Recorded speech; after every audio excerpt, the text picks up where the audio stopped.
Hello, everyone. I'm Insane Lane, and welcome to Bad Erotica Book Club. Sorry we are late. I forgot to set up the stream because I had a hell of a lot of different things going on last night, and I got way behind on literally everything.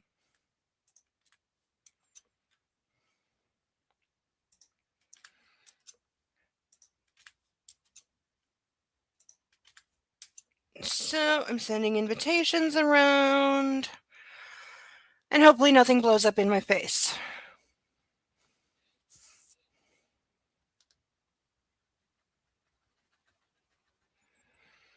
So, forgive me while I put my face on while we're talking, but last week, trying to remember what the hell happened last week. A lot more stupid, I know that. Oh yeah, we learned that, Nacho kind of puts Christian Grey to shame at the stalker game. He is somehow still around and keeping very close tabs on Laura, who of course he's now in love with because all men just inexplicably fall in love with her and want her, and I don't know why, because she's a terrible, terrible person. Vain, vapid, shallow, materialistic. Other than having a good body and being adventurous at sex, I really don't know what she contributes to anything. But, it's that main character energy. She's the leading woman, therefore she's desirable, even though she has no traits that make her desirable.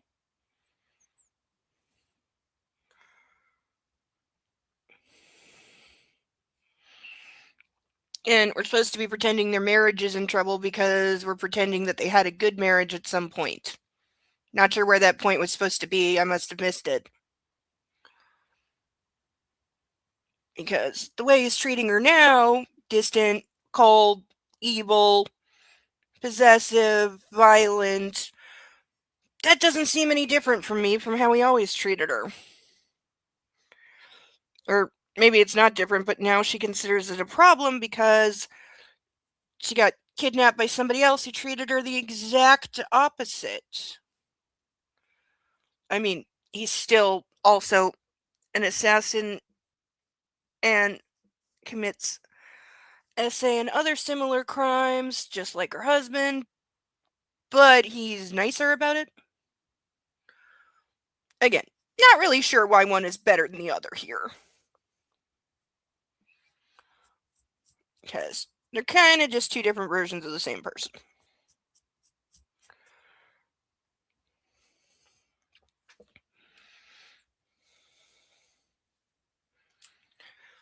Oh, did anything else happen? I guess we have another wedding coming up, if we get to see the wedding of Dominic and Olga. Don't know if that'll be in the books or not. The book might end before we get there. But I think we heard that that's coming up. There will definitely be another pregnancy plot of some kind, because way too much emphasis has been put on it. Though we don't know if she actually got the birth control pills that she wanted or not. That didn't get followed up on.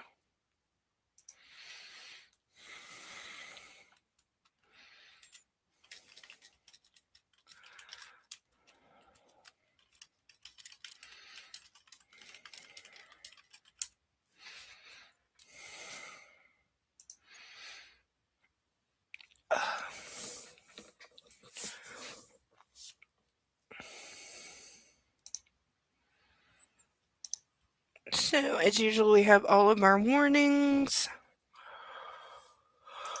And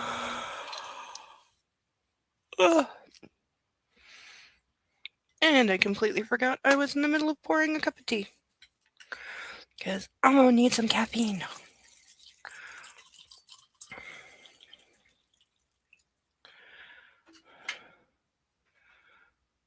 Oy.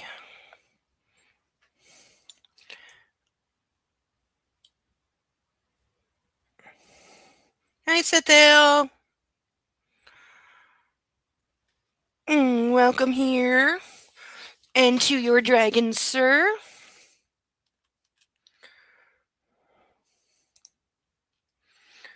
I've been so scatterbrained all day. Which largely has to do with spending 10 hours last night and about 6 today just bawling my eyes out because the world sucks. I was trying to write something for a reason and I made the mistake of sharing with idiots.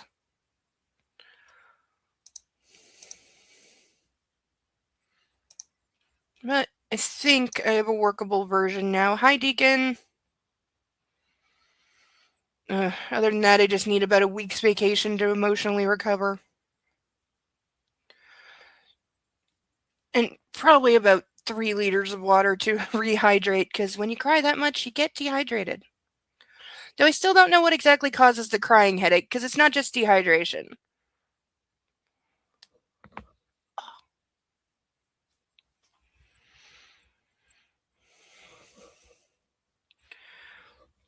I rewrote my thing for about the 4th time, and pretty sure I have it to a societally acceptable version. Though why I need society's acceptance will never, ever, ever, ever, ever make any sense to me.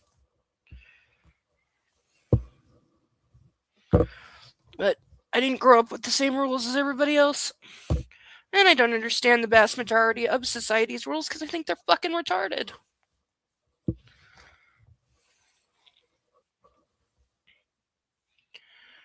But I do understand that sometimes you have to play the idiot game to get the result that you want. Even if that makes you feel like you need to take a shower.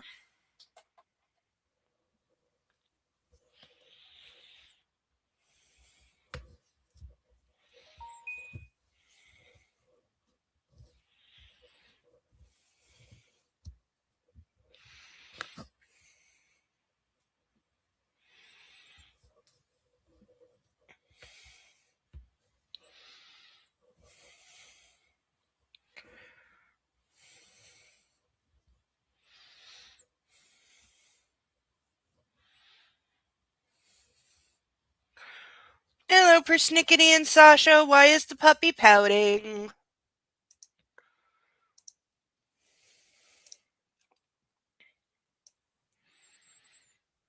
Did you have food and you're not sharing? That's like the number one reason for puppy pouting. Mine certainly does. Aww. Oh, she's so cute. I just want to pick her up and cuddle her and snuggle her and rub her belly and carry her around like a little baby. And I know she's like 60 pounds. she's a lot bigger than mine. Though she probably still thinks that she's small enough to be picked up and carried around. Big dogs tend to not know they're big. But I appreciate her leaving her spot by the door showing off her toys. And give her some love from me. Maybe her red blankie. Bo was up being cuddled earlier. Alright. So we don't get any further behind. All rise for our national anthem, please. If you're still struggling with consent, just imagine instead of initiating sex, you're making them a cup of tea. You say, "Hey, would you like a cup of tea?" And they go, "Oh my God, I would love a cup of tea, thank you." Then you know they want a cup of tea. If you say, "Hey, would you like a cup of tea?" And they're like, I'm not really sure. Then you can make them a cup of tea, or not, but be aware they might not drink it. And if they don't drink it, then, and this is the important bit, don't make them drink it. Just because you made it doesn't mean you're entitled to watch them drink it. And if they say, "No thank you," then don't make them tea. At all. Just don't make them tea. Don't make them drink tea. Don't get annoyed at them for not wanting tea. They just don't want tea, okay? They might say, "Yes, please, that's kind of you." And then when the tea arrives, they actually don't want the tea at all. Sure, that's kind of annoying as you've gone to all the effort of making the tea, but they remain under no obligation to drink the tea. They did want tea, now they don't. Some people change their mind in the time it takes to boil the kettle, brew the tea, and add the milk. And it's okay for people to change their mind. and you are still not entitled to watch them drink it. And if they are unconscious, don't make them tea. Unconscious people don't want tea, and they can't answer the question, do you want tea? Because they're unconscious. Okay, maybe they were conscious when you asked them if they wanted tea, and they said yes, but in the time it took you to boil the kettle or brew the tea and add the milk, they are now unconscious. You should just put the tea down, make sure the unconscious person is safe, and this is the important part again, don't make them drink the tea. They said yes then, sure, but unconscious people don't want tea. If someone said yes to tea, started drinking it, and then passed out before they'd finished it, don't keep on pouring it down their throat. Take the tea away. Make sure they are safe, because unconscious people don't want tea. Trust me on this. If someone said yes to tea around your house last Saturday, that doesn't mean they want you to make them tea all the time. They don't want you to come around to their place unexpectedly and make them tea and force them to drink it, going, but you wanted tea last week, or to wake up to find you pouring tea down their throat, going, but you wanted tea last night. If you can understand how completely ludicrous it is to force people to have tea when they don't want tea, and you are able to understand when people don't want tea, then how hard is it to understand when it comes to sex? Whether it's tea or sex, consent is everything. And on that note, I'm going to make myself a cup of tea.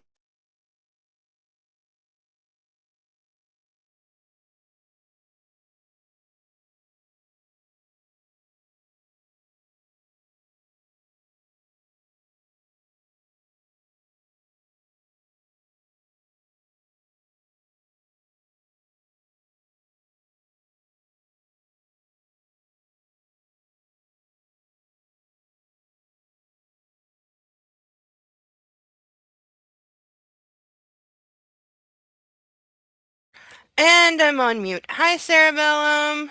Thank you, Deacon. I'm very glad that my voice is recovered because this morning, let's just say I woke up sounding somewhere between no voice and frog. But extensive amounts of crying because the world doesn't understand you will do that. But like I said, I think I got the thing I needed to write to a workable compromise. I still hate it.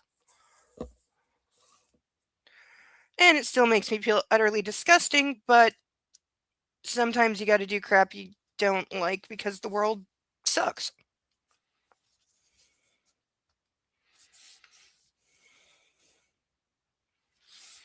Yeah, Deacon, thank you for the support. It just, there's things in the world I don't understand that make no sense to me.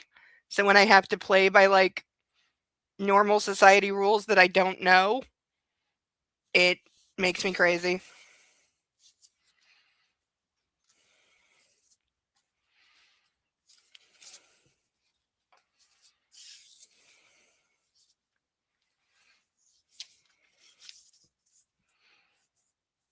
Wow, we had a lot of brand names.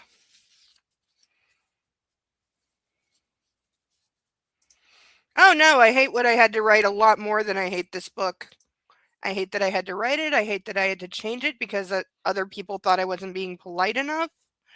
I hate that I'm required to be polite in that situation because I generally don't think being polite is as required as people think it is.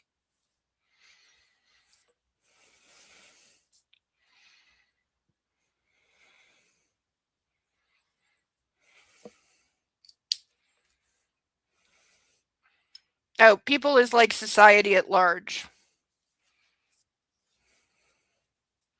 Like, I'm the person who at dinner will just say, pass the salt. I understand that most people would like me to say, please pass the salt, but I kind of find that ridiculous. Or, not that I find it ridiculous, it's that I don't find anything wrong with not saying please. You know? I don't understand why I'm required to placate somebody's feelings to get them to do their job.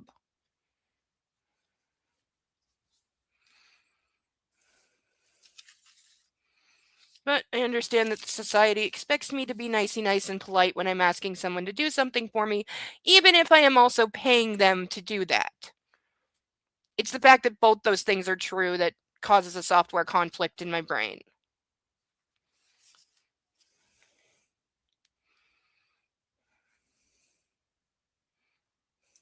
Sometimes, yeah. Because I'm one of those people that there are way too many people on planet Earth that see somebody who is polite and think that that means they're weak or they can be taken advantage of. And I don't like doing anything that makes me appear vulnerable. I really have nothing against being polite most of the time, but I do think there are situations where being polite is a detriment to, how to say it? I think that being polite can get in the way of being taken seriously sometimes. I think sometimes people are too polite to the point that they leave too much room or doubt of what they mean.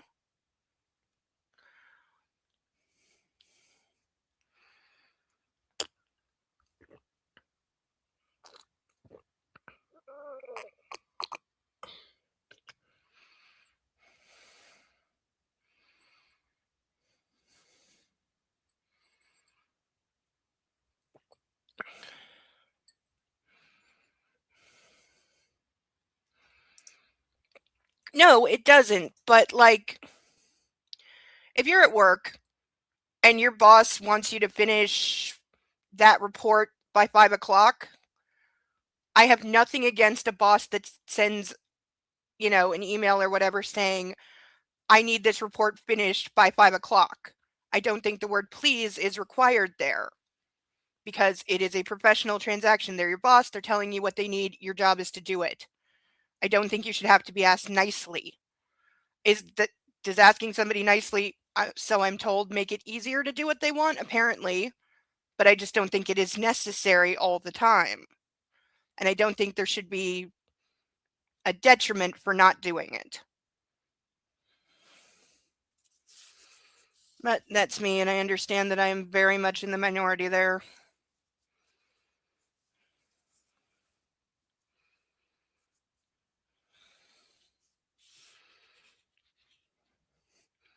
Okay, Deacon, I still want to know what year that book was written because just the name alone, the pen name alone makes me think for some reason my brain is going like 40s. But I really want to know.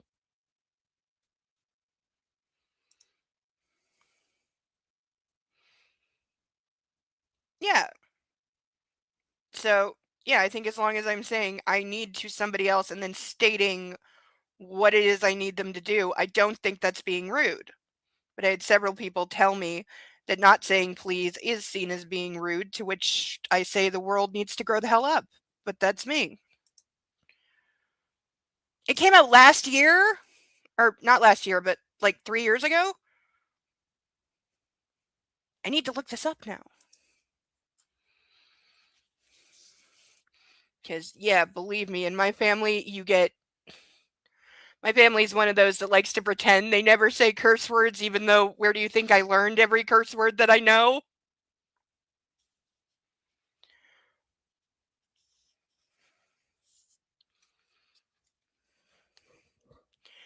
Yeah, like when my littlest cousin was like 2 and he was starting to learn words, his first like 5 words were all curse words, which made my aunt just terribly embarrassed. And she actually yelled at her partner, saying it was him and he must be cursing around Tiny Child for Tiny Child to know those words.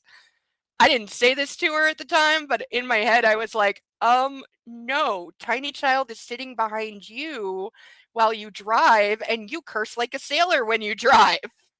She does. It's the only time she curses. Normally she does not use curse words. But when she's driving, my aunt will curse a blue streak. And she forgets that, Tiny Child is sitting behind you and he hears this.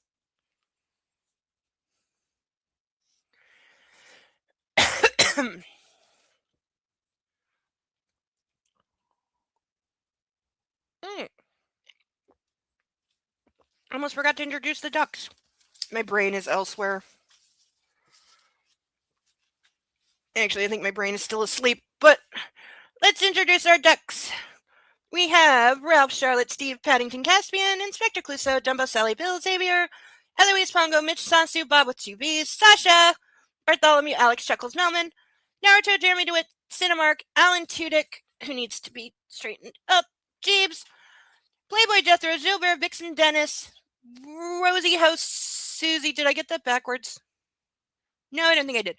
Susie, Wolfie, Russell, Mark, Glassell, Cicero, Phoebe Halliwell, John Glenn, Little Chickadoo, Captain Blaze Ferguson, Libby Doe, Ocean's Gate 7, Dingle Hopper Madison, Leonard, Jack Shacard, Lulu, Marty, Akasha, Dr. Breadside Manor, Autolycus, Deja, Insidious, Cleopatra, Extra Crispy, and Raphael. Okay.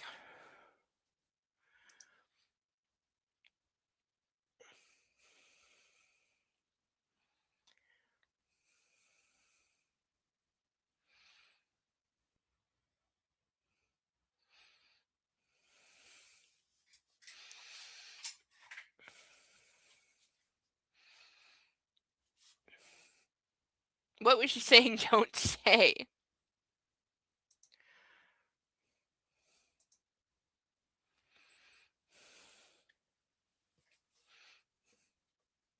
I'm not understanding what you said that was supposedly wrong. Oh, you said damn in there somewhere? Yeah, when you're little, you get told that. And it's true. You don't know anything is wrong until somebody tells you that it is.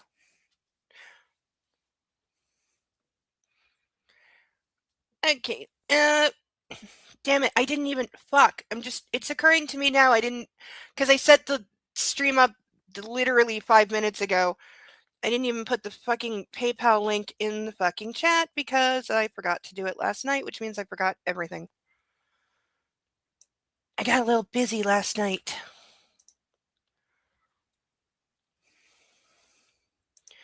Okay. This may be about to make things stutter for a second.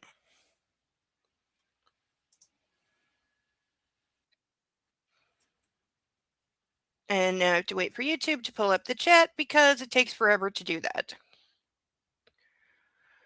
Ugh. Oh, come on, YouTube. Stop being a piece of crap for once. They've been making so many changes like everything else, and it just piles up. Ugh. Still waiting for chat to load. It was so much better before they, outsourced it.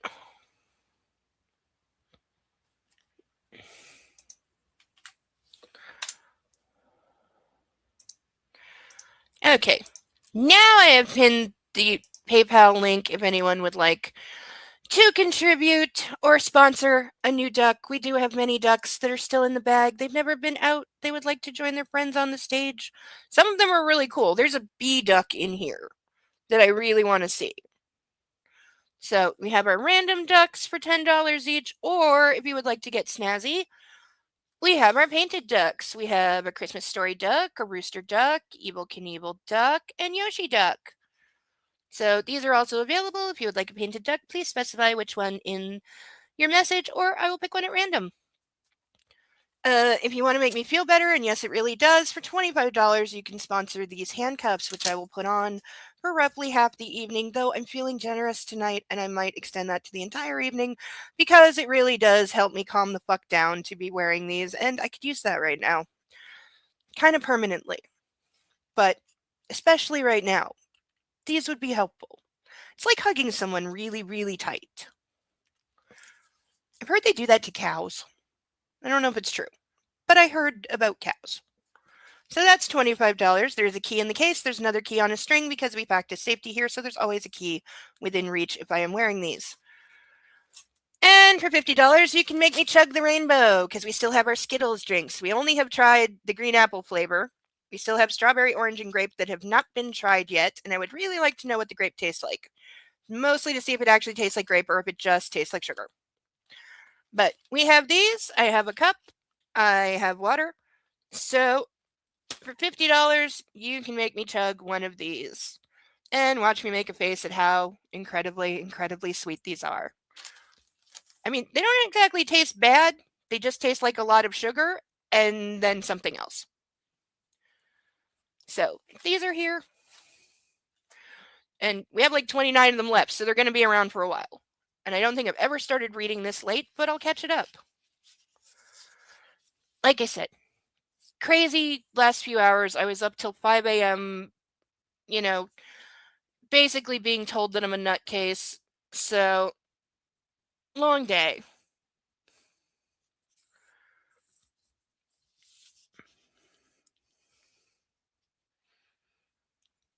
Alright. Ugh. Trying unsuccessfully to push everything else out of my head. Ugh, what I wouldn't give to be a neurotypical person right now. Alright. Chapter 7. We drove up to a gate, and Nacho pressed a button on the remote. With everything that had happened during the previous 30 minutes, I'd completely forgotten he was supposed to take me straight to my apartment. I don't even remember where we left off or where they're supposed to be going. This isn't where I'm staying, I said, looking around the magnificent garden he was driving us through. Too bad for you. The corners of his mouth twitched first, then he grinned, presenting a set of perfectly white teeth. I have a charger for your phone, he added, killing the engine. I also have wine, champagne, vodka, a bonfire, and some marshmallows. Be my guest. Wow, that's a lot of booze. But, since she's not pregnant anymore, they've been back to being drunk 24/7. He waited for me to step out of the car, but I didn't move from my seat. It's about 5 miles to the closest building, he laughed. I seem to have kidnapped you again, my dear, so please, be my guest. Nacho left, disappearing into the house. How did she wind up in his car again? I really don't remember. I certainly didn't feel like he kidnapped me. That was only a joke. And if I pressed him, he'd take me back to my apartment. But wouldn't I rather stay?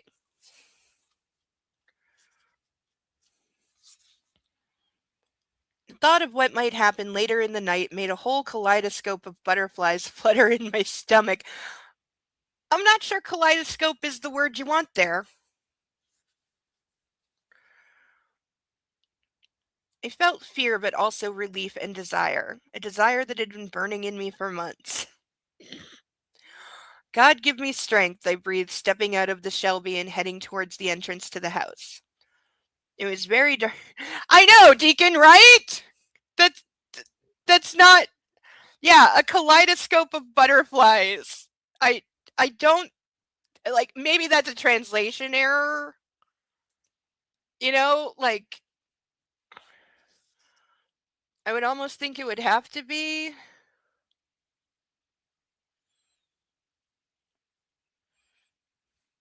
It was very dark inside. A thin corridor quickly opened into a beautiful, spacious living room. It was illuminated by several lights hanging from the walls. Deeper inside, there was an open kitchen with a large island and a plethora of knives, pans, and pots hanging above it. It was so big you could run around it and break a sweat. I went even further inside, passing a stylish, maritime-themed office. It was moderately furnished, but had an enormous window taking up one entire wall. In front of the window stood a dark rectangular desk and a huge leather armchair. I do work sometimes, whispered Nacho. I felt his breath on my neck. I'm the boss now, after father died. Oh, so he is the head of a mob family now too? And yet guy who just became head of the Spanish mafia has all this time to stalk the wife of somebody else. And what do we think happens once Massimo figures out that Nacho is stalking his wife? We don't think that's gonna cause some kind of mob turf war, something.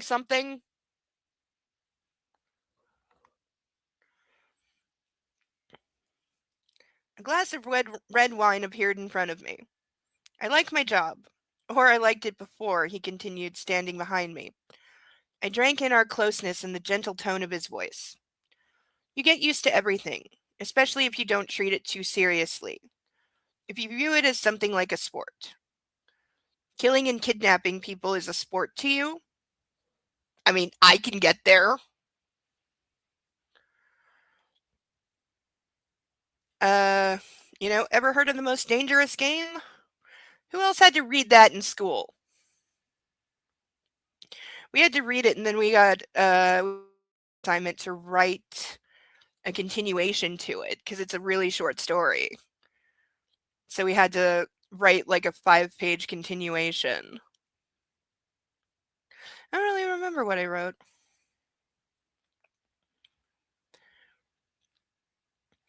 We had another one we had to write a continuation to, and I'm pretty sure that I don't remember what it was called, but I'm pretty sure that short story, the other one, had to be the short story that the movie Arsenic and Old Lace is based on. We had to write a continue to that, for which got me the best compliment I ever got in an English class ever. My teacher gave it back to me with like a 98%, and the one word he wrote on it, underlined 3 times, was creepy in all caps. And that was the best compliment I ever got.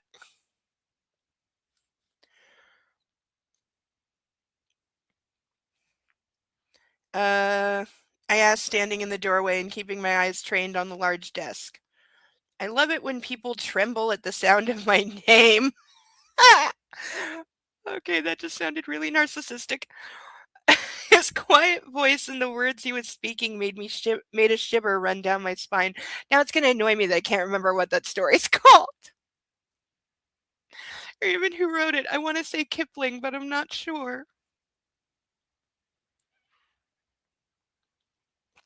Uh, and now instead of waiting on the roof with a sniper rifle or shooting people in the heads, and there is an S there, shooting people in the heads, looking them in the eyes, I'm sitting behind a desk and managing my father's empire.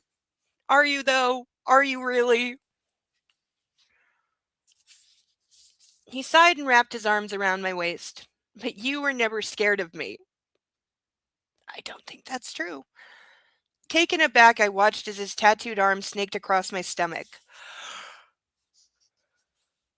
Ugh. Waiting for the caffeine to kick in. Nacho must have changed clothes in the meantime. When we'd left the car, he'd still been in his suit. I was afraid to turn around, thinking he was completely naked. That wouldn't surprise me. Like, seriously, is she about to cheat? Like, for real cheat? Because, yeah, if she sleeps with Nacho, that's cheating.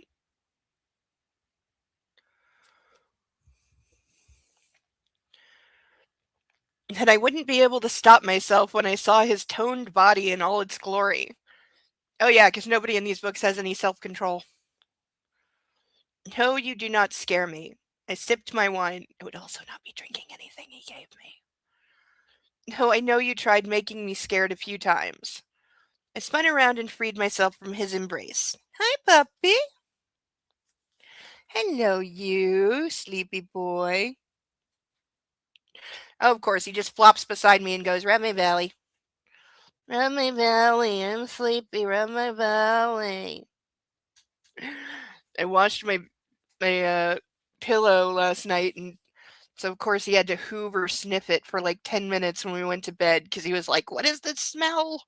This doesn't smell the way I want it to smell. Like, I think if he breathed it in any harder, he would have sucked up the stuffing inside.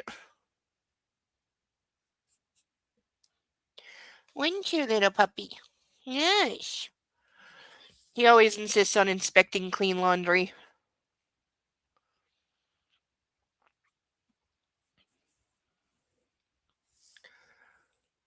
He had pants on. His feet were bare. I studied his physique and saw that my scrutiny quickened his breath. I'll bring the world to its knees for you, baby. Oh, I think we're getting a puppy. Come on, up, up. No, come on, we're not playing. Up. Bo, up. Come on. You can do it. Come on. Come on, you. Nope, come on. Bo, come on. Come on, up. That's a boy. Good boy. That's a good boy. Everyone say hello to the puppy. Hello. Hello, good baby. Yes. Not supposed to lick right now, remember? Okay, remember? Yes, but say hi. Say hi, everyone. Hi, I'm a puppy. I'm the best puppy in the history of puppies. I slept most of the day, so now I can be up and run around and climb on things I'm not supposed to all night. Right? Right, little baby? Right, little baby? Hmm? Yes. He's going, you had food earlier. Is there any left? Can I have some food? Food? Yeah. You have plenty of food. You have a whole bowl of kibble in the kitchen. Of course, to you, that's just backup food, right? Yeah. Because your real food is whatever I can steal. Good baby. Yes. Yes, you are. Yes, you are, you sleepy little thing. Yes, you sleepy little thing. Yes. Oh, he was so attentive when I was setting up the ducks. Okay. Running behind tonight, so I can't cuddle you forever. I know you don't understand why. I know. I know. You think I set this up just to cuddle you and show you off? Yeah. Easy go, baby. All right. Say goodbye to the puppy. He may or may not return later, depending on his nap schedule. Right? Yes, depending on your naps. Yes. Mwah. Love you, puppy. Okay. You hold down your pillow. There we go. Yeah. That's a good boy. Oh, here. Your leftover piece. You want some? Okay, there we go. Now he's happy. He got a treat.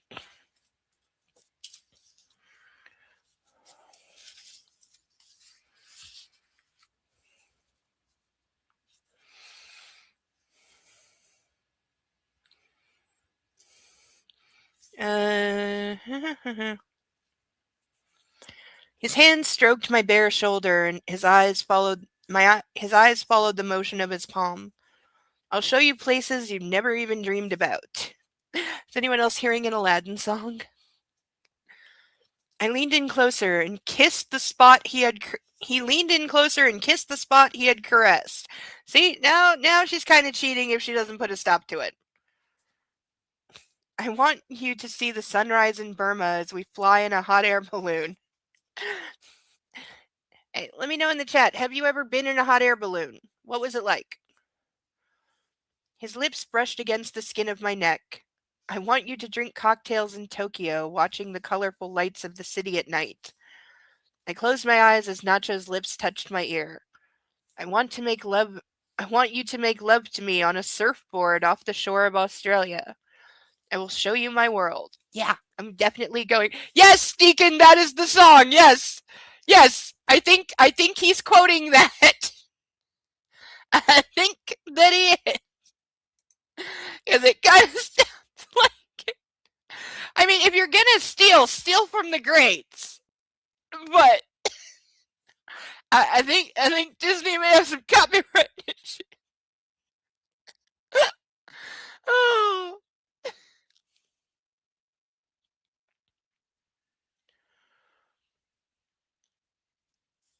I took a step back. My will was weakening. Without a word, I passed through the door on the opposite side of the large living room and went out to the terrace. It bordered the beach. I took my shoes off and stepped into the still warm sand. My dress dragged behind me, leaving a streak of smoothed beach. I had no idea what I was doing. I was cheating on my husband with his greatest enemy and his worst nightmare. Well, you're definitely cheating. I don't know about the greatest enemy part because I'm sorry. He just does not strike me as being that. I might as well just stick a knife in his back and twist, watching him suffer. Hey, for everything he's put you through. I sat down and listened to the steady rhythm of the waves, sipping my wine. You can run from me, Nacho said, joining me, but we both know you can't run from your thoughts. I didn't know how to answer. He was right. but at the same time, I didn't want any changes in my life. Not now. Not when it had finally started to look normal. Wow, have you forgotten what normal is? I mean, I'm certainly not a person to answer what normal is because I don't have a fucking clue, but I know what it's not. I thought about Massimo and suddenly realized something. Oh my god, my phone. I groaned, terrified. His people will be here in a moment. I have a GPS chip implanted. Even if my phone is down, he knows where I am. Okay, so are we admitting that, yeah, he put a GPS tracker in her body again? No, not here, Nacho replied calmly, even as I shot up in panic. The house has jamming systems. Tracking devices, wiretaps, and all that shit can't see us here. Well, those things have limited ranges, so. Oh, something needs to be barked at. A lot. That's his I'm a big dog bark. Good boy, Bo. Good boy. That's my good boy.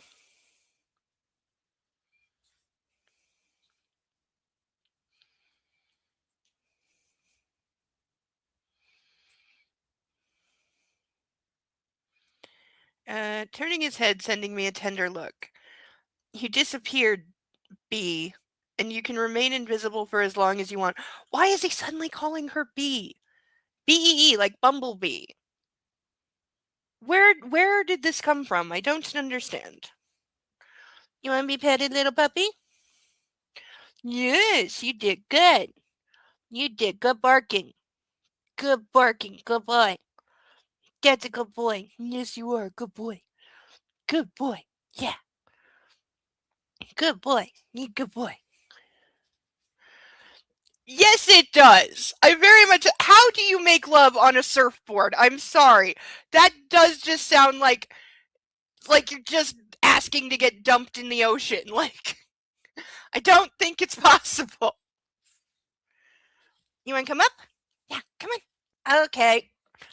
He needs to be praised for barking at whatever he was barking at. Yes, you did good. You did good. You did good.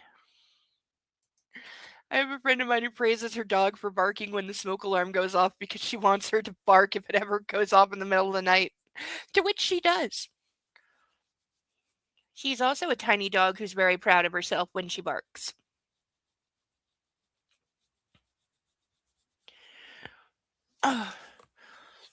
Persnickety, is there anything that makes the ever even tempered Sasha bark at stuff? There's no more food on the desk, you little mooch. Yeah, that's what you're sniffing for. Yeah.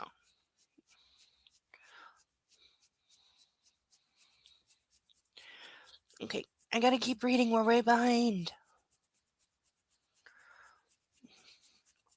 He was a very good boy last night. Yes. You kept coming over for cuddles. Being a good puppy, didn't you? Yes, you're a very good puppy. Yeah. Yes, he's a very good boy. Yes, he is. Okay. Mwah. Okay. You hold down your pillow, okay? There we go. That's a good baby. Good boy.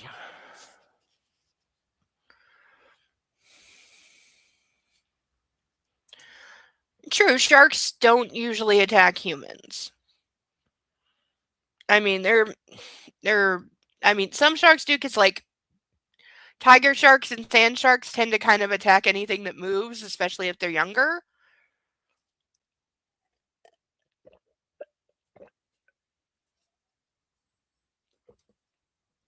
But that's why beaches in Australia have shark nets. They're not perfect, but they help.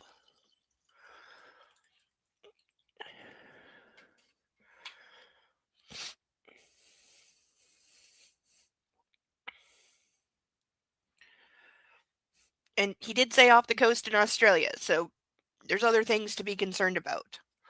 Like, I know there's a time of year where they get these things called blue bottles that are, like, really poisonous jellyfish, and they tend to, like, swarm the beaches, like, for a certain, like, 3 weeks of the year, and getting stung by them is no joke.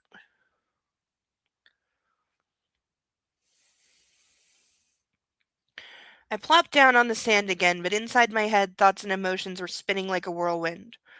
Part of me wanted to go back to my apartment. Another one dreamed of Nacho taking me then and there on the beach.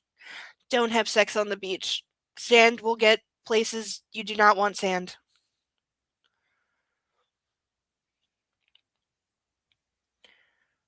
I shivered, feeling his closeness, my heart racing.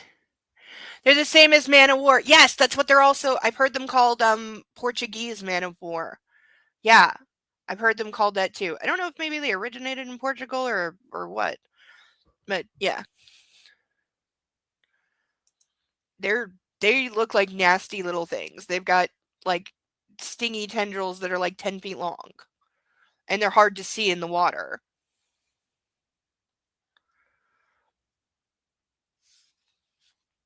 Sand mites and tiny crabs. Uh huh. Uh huh. Uh huh. Uh huh. Things you do not want near the vajayjay.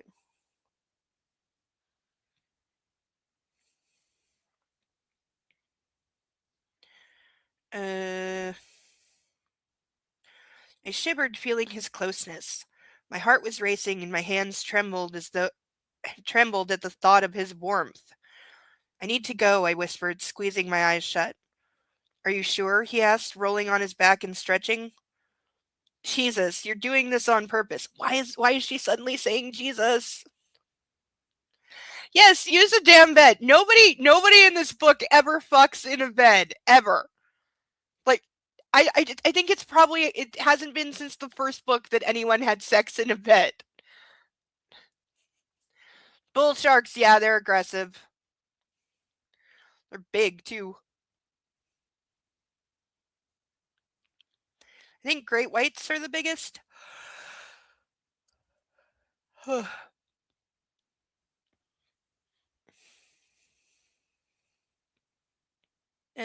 put my glass down and propped myself on my hands, planning to get up again.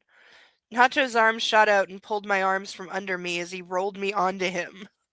Sitting astride him now, I watched his joyful smile as he held me in a firm grip. I didn't defend myself or try escaping. He crossed his arms behind his head. I want to take you somewhere, he said, and his face brightened even more. My friend has a racing track not far from here. There are a couple of bikes there. Ah, motocross.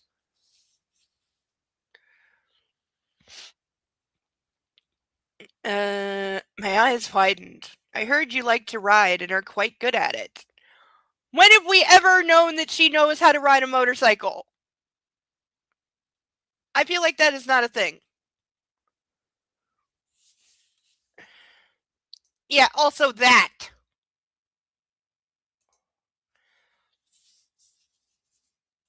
I nodded. That's great. He rolled us over. Now I was under him. Oh, this is just getting better and better. I'm taking you to a race tomorrow. You can bring Olga. I'll bring Amelia. We'll spend some time together, get some lunch, maybe go for a swim. Are you serious? Sure. Besides, I know you booked your apartment for the entire week. You have the time to spare. Oh, that's right. She's in Spain for like some fashion thing. Okay, I'd completely forgot that.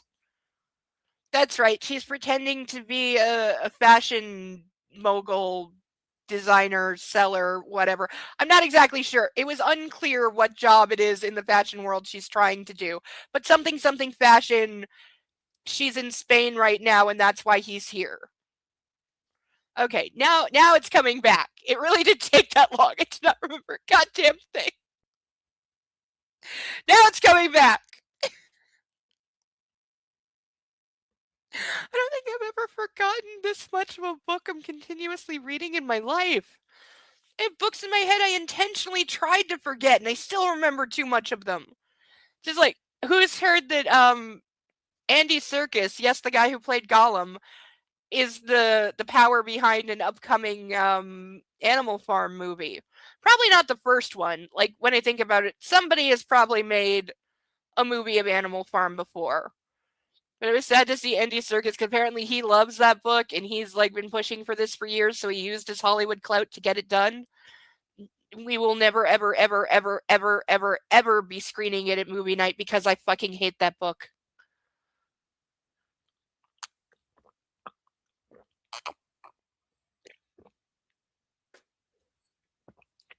Yeah, the George Orwell book, yeah. Yeah, she's in fashion now since last week. Since hubby bought her a fashion company, and then it just sat there for months, and then when she was trying to find a reason to get out of bed after being depressed, she went, "Oh yeah, I own a fashion company. I should try to do something." Yes, same author that wrote 1984. I still got to read that. I have a copy of that and I've never read it. I think they also made a rather well-known movie of 1984. Again, haven't seen it, but I think I remember hearing that there is a movie.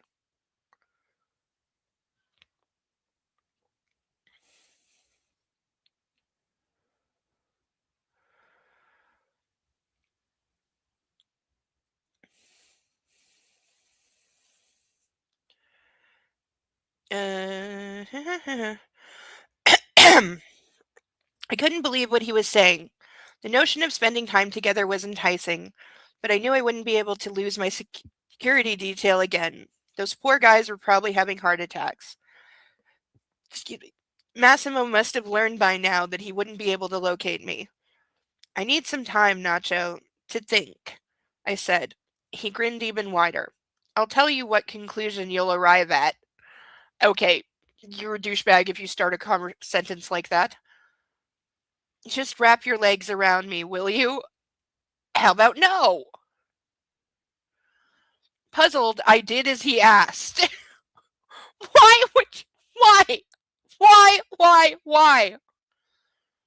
He sat up, lifting me from the ground. Now my most delicate spot was touching his bulging erection. Yeah, that's why you don't. This woman is so stupid. "At some point, you'll realize that your husband isn't the man you knew, but an imitation of who you wanted him to be. Except he's acting exactly the same as he always has. She's just now realizing that he's a total douchebag. She was okay with it before. Now she's not okay with it. That's what's changed, not him. He is exactly the same. If you ask me, he can't even satisfy your most basic needs. Like you would know."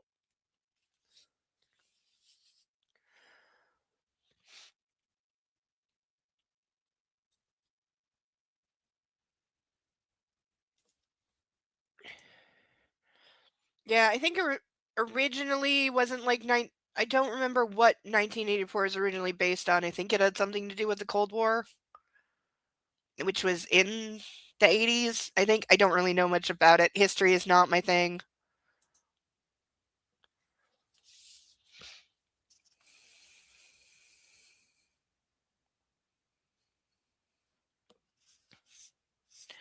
Oh, really? I crossed my arms, trying to put some distance between the two of us.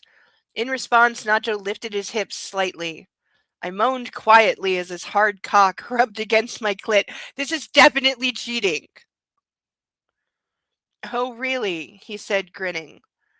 He wrapped one arm around my waist and grabbed the back of my neck with the other, pressing his body against mine. He thrusted with his hips. This is not entirely consensual. If you want me, baby, you want me, baby, but not because of my colorful tattoos and my money. Since when are colorful tattoos a seduction trait? Did I miss the memo? He thrusted again, and I threw back my head on instinct. How horny do you have to be that fully clothed grinding is getting this response? You want me because you're in love with me, same as I'm in love with you. Nacho's hips were ruthless. My hands flew to his face and started caressing it. Is she gonna come from this? Because I swear to God. I don't want to fuck you like your husband does. I don't want to dominate you. But that's what she likes. His lips gently brushed against mine. I want you to yearn for my closeness. I want you to want me inside you. I want to want I to want the two of us to be as close to each other as possible. He kissed me slowly and delicately, and I didn't fight him. I will adore you. Each little fragment of your soul will be sacred to me. I will break you free from everything that takes your peace away. Okay, so he's just over promising. Nacho's tongue slid inside my mouth and started its dance. If anyone was watching, it would look like we were making love. My hips pressed against his. Girl, you are making love. You're just not fucking yet. Pretty damn close, though. My hips pressed against his. We stroked each other's faces. I felt an orgasmic wave rise in my stomach. Nacho felt it too. I tried breaking free, but he held me in place. There we go. Now we have crossed the line. There is the definitive line. I tried breaking free, but he held me in place. Therefore, this is no longer consensual. Was it? I don't know. I never did the bases thing. I still am not entirely sure what is like first base, second base. I really don't know where the lines on that are because I was the girl who found kissing gross, but if you wanted to fuck, that's okay. But don't kiss me and don't use tongue. Somebody asked me once if I found fucking less intimate than kissing, and I said yes. Still true.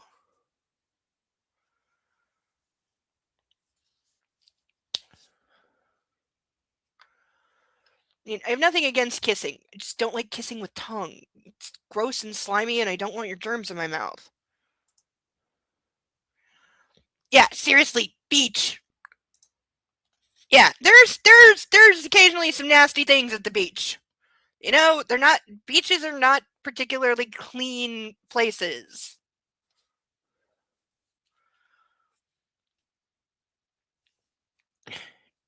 Don't fight me, my love. His hand slid to the back of my head while the other rested on my buttock, pressing me harder against him. So he's a rapist too, just in case we didn't know.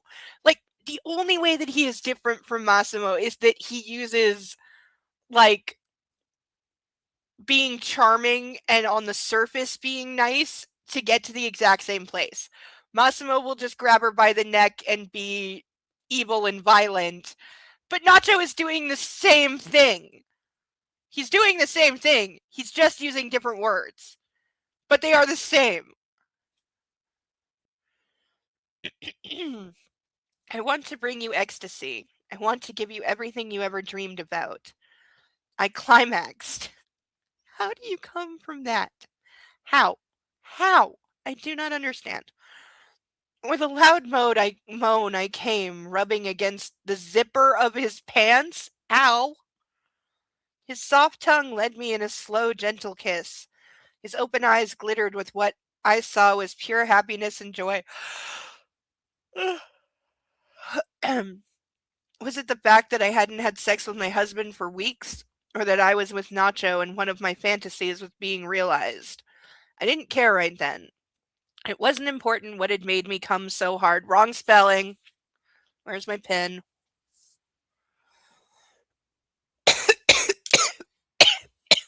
Oh, also someone is a rapist.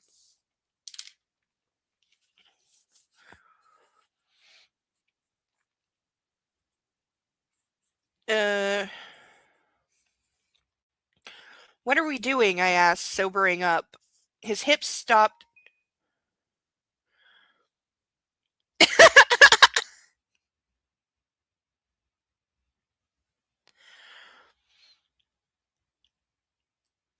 His hips stopped their rotation and his lips retreated. Okay, I'm being informed what the bases are. Let me see. The bases are the 4 Fs: French, feel, finger, and fuck in that order. I can go with that. I'm still skipping the first one. But that makes sense at least.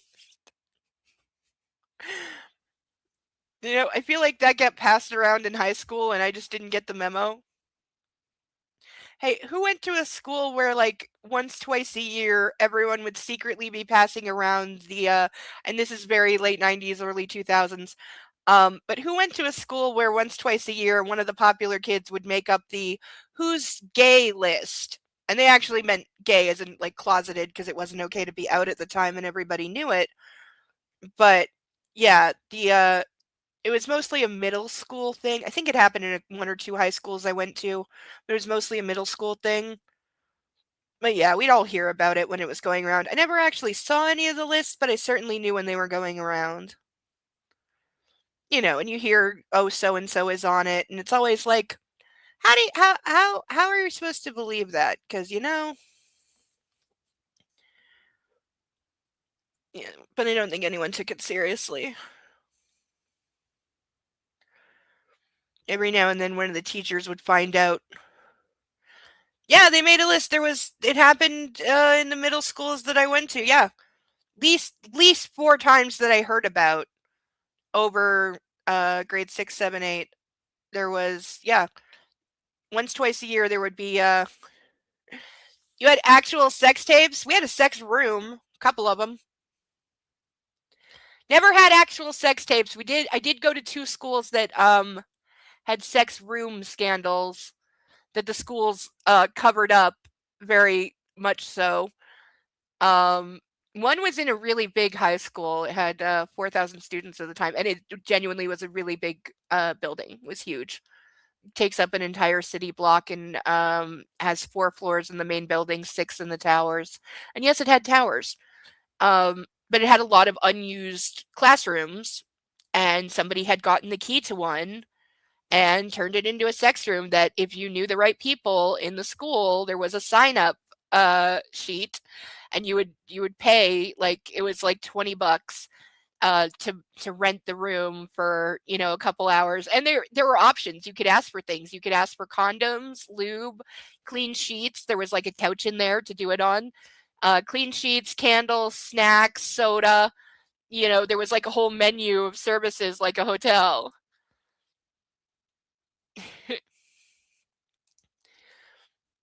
So there was that. That was in the big high school. And then when I was in the alternative program that I eventually graduated from, there was a common room. It was supposed to be like a study room, but nobody ever used it. Again, it was locked and somebody got a key and there was a couch, and therefore it turned into a sex room. But they got caught really quickly because it was like 4 people that were just, they weren't like renting it out. They were just using it to fuck while at school because like they all lived with their parents.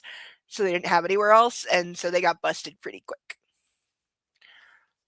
Like, by the time I heard about it, it had been going on for like 3 weeks, and it only lasted like another few days, and they all got expelled.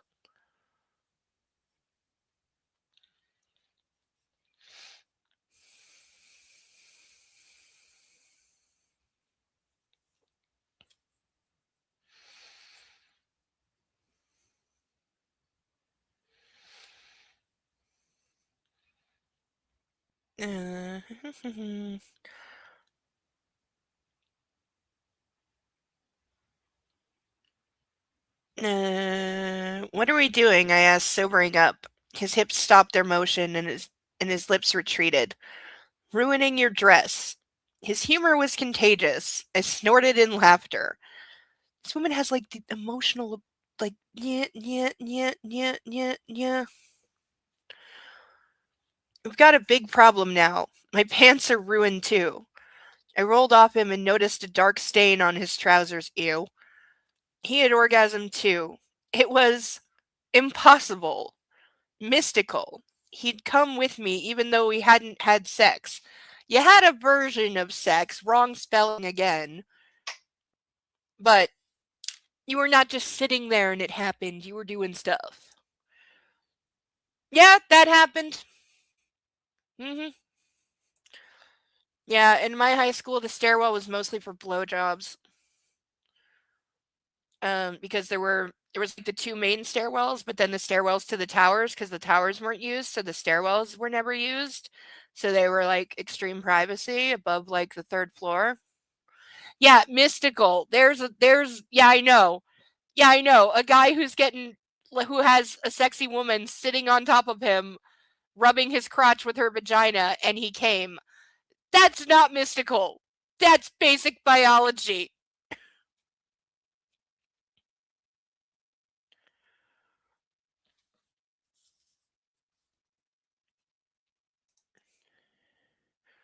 All right. Making sure my email's on the right page this week so I don't miss anything. It is. Oh, also wish me luck because I applied for a job I really want. I just applied for it today, so I probably won't hear back for, like, till sometime late next week, but I want it.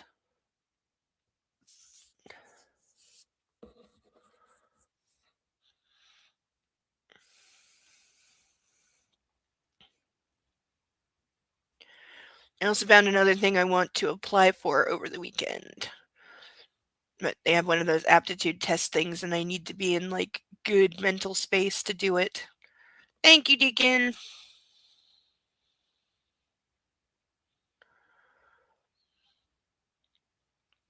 I also need to cut my nails, unfortunately, because they slow down my typing.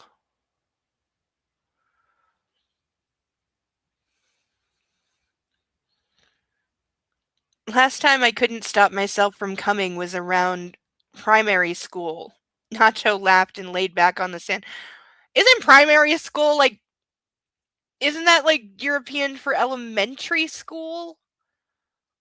Isn't that like pre getting a boner age? Am I very wrong? I don't have kids. So I don't know, but I don't think you get a boner before you're like, 11, 12 when the hormones and the testosterone kick in, which is well past primary school age because primary school is up to like grade 5, so you'd only be maximum like 10. And that is gross, yes. Also, yeah.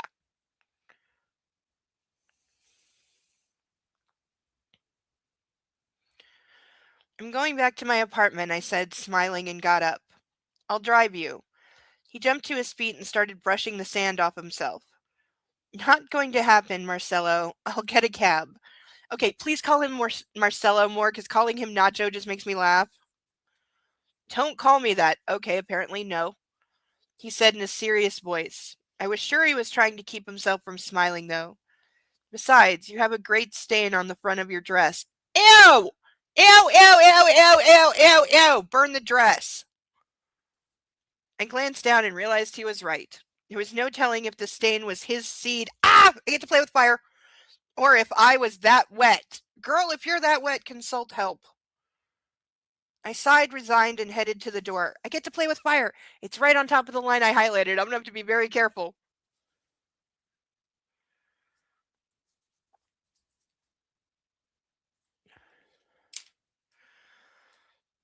European primary may count all the way to 8th grade. Okay, yeah, if that's true, then it makes sense.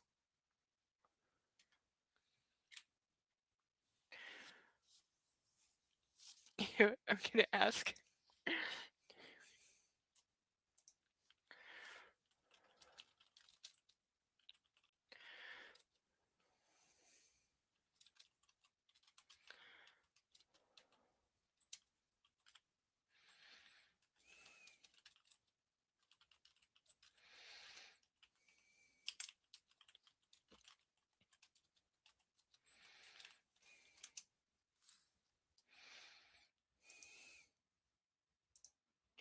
Yeah, here it's 1 to 5 would be considered elementary or primary school. 6, 7, 8 is middle school, and 9, 10, 11 is high school. But yeah, 1, 2, 3, 4, 5, and kindergarten, of course. Also, sometimes the kindergartens by themselves, junior kindergarten, senior kindergarten, get called primary school, and then once you're in grade 1, it gets called elementary school. Don't ask me why, I have no idea, but just remember how it is. And you're more likely to hear the term primary school if you're in a Catholic school. I did Catholic school until halfway through grade 2. And then we moved and I went to public schools after that.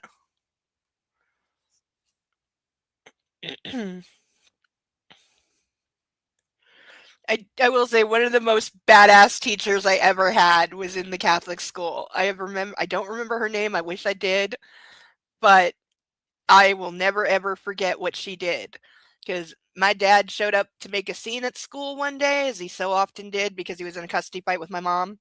And so he got me like every other weekend, but he would show up and try to take me from school, which the school knew damn well there's a court order in place. He's not allowed to just show up and take me. So they wouldn't let him, which would cause him to yell at the secretary and make a scene. And one time he broke all the windows in the office and the cops got called more than once.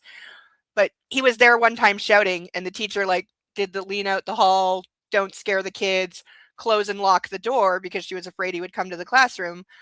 But it happened to be library time. And when you're like 6 years old, library time is very, very, very important. And we've all been good all week. So we get to go to the library and return our book from last week, which we totally remembered to bring, and get a new book. And that's the most important thing of the entire week.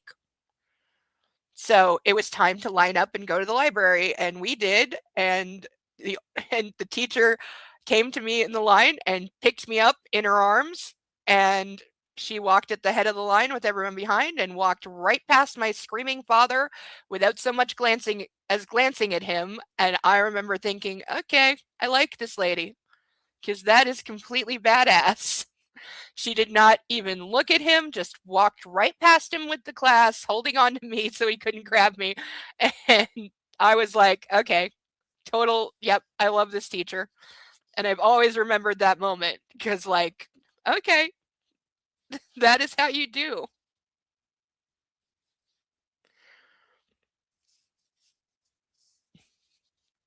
Get me a hairdryer, I called, rubbing the stain with a moist cloth I found in the kitchen. You're making it worse. I don't exactly use hair dryers, said Nacho, patting his bald head and laughing. I'll get you some of Amelia's clothes, he added, disappearing into the living room. Isn't it convenient that all the women in these books are the same size? I followed him and saw him taking his pants off on the way towards the stairs. He wasn't wearing underwear. There we go. The sight of his tattooed buttocks was enticing. Wow, he's got a lot of tattoos. I stifled a moan. I heard that, he called, vanishing upstairs. Why are you getting naked walking through the house? Go upstairs and change your clothes. Wearing slightly loose gray sweatpants and a white tank top and pink Nike Air Maxes. Designer. Doesn't have to be high end, though I do know Nikes can get damn expensive. It's one of those things I've never understood, why some sneakers are like $700, other than there are idiots willing to pay $700. But my answer to that is why?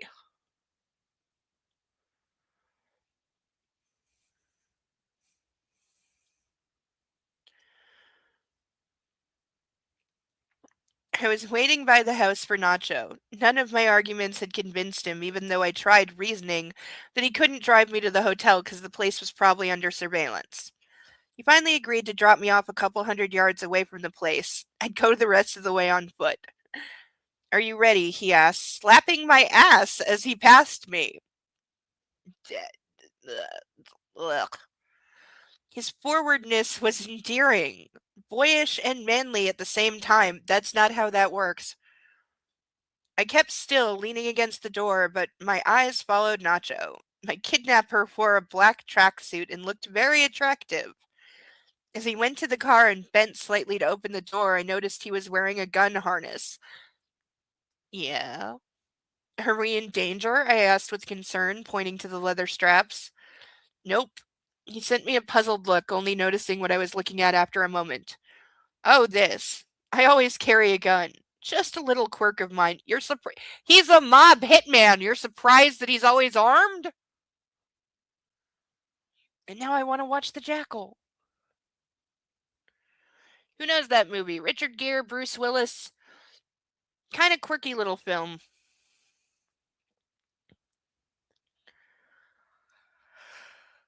I think it's the only thing I've ever seen Richard Gere play like an action role in.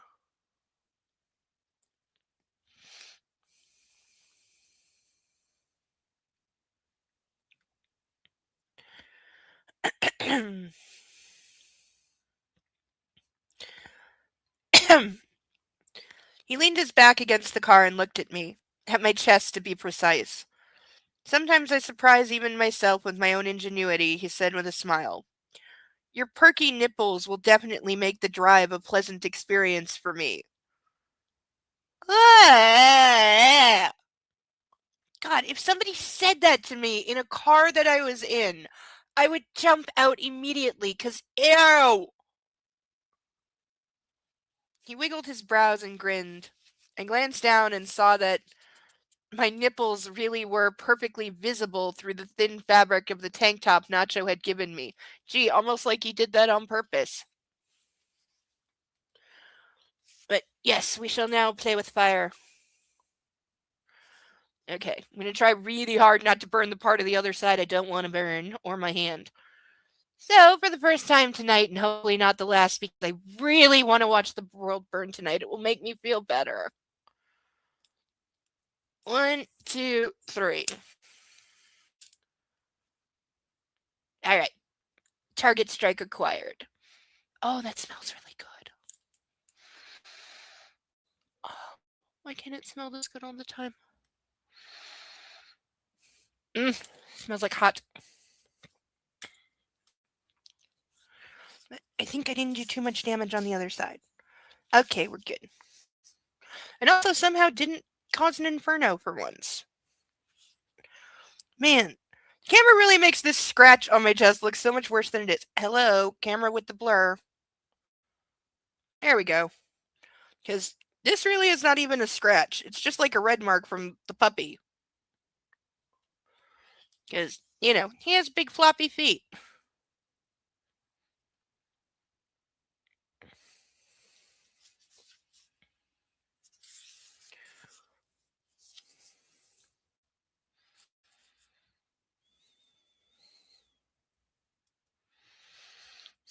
Okay, Deacon, we'll save your seat.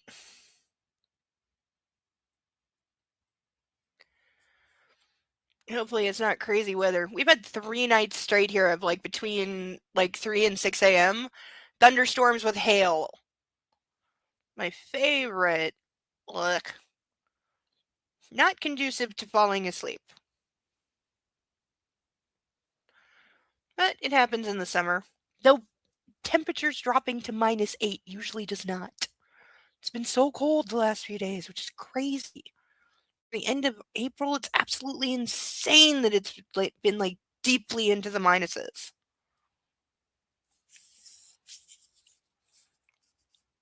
Last time I looked like that, he had pounced on me.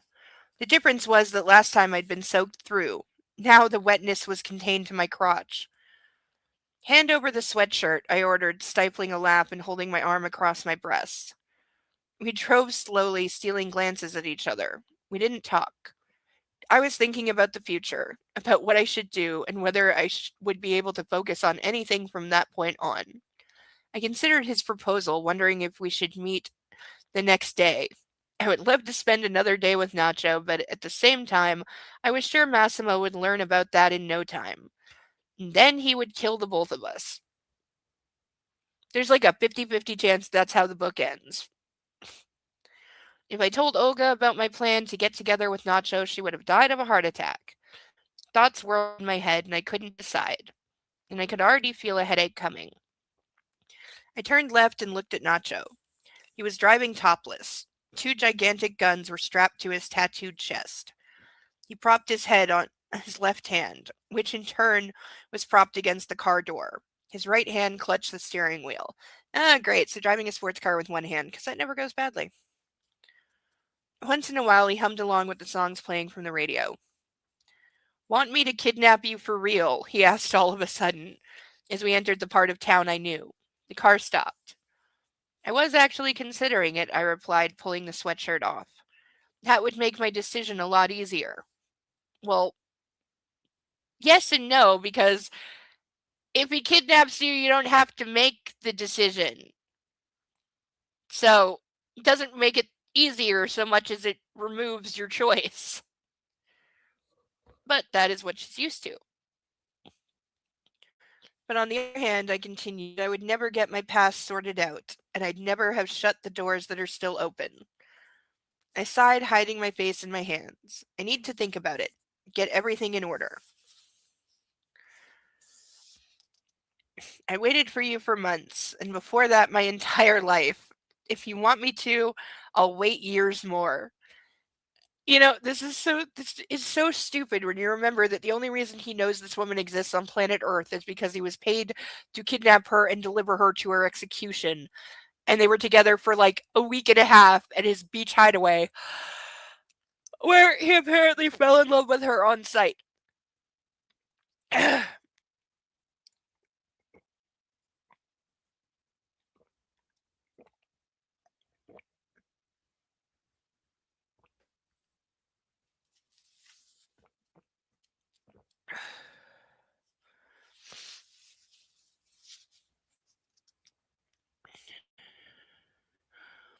I can't meet you tomorrow or the day after.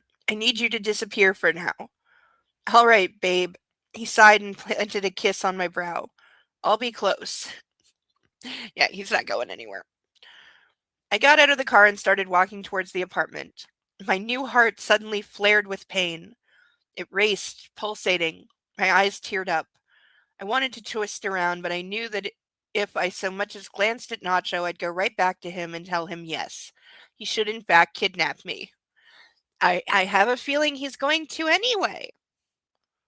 My throat cramped. I prayed silently for God to grant me the strength to survive what was coming. Why is she suddenly religious? Why?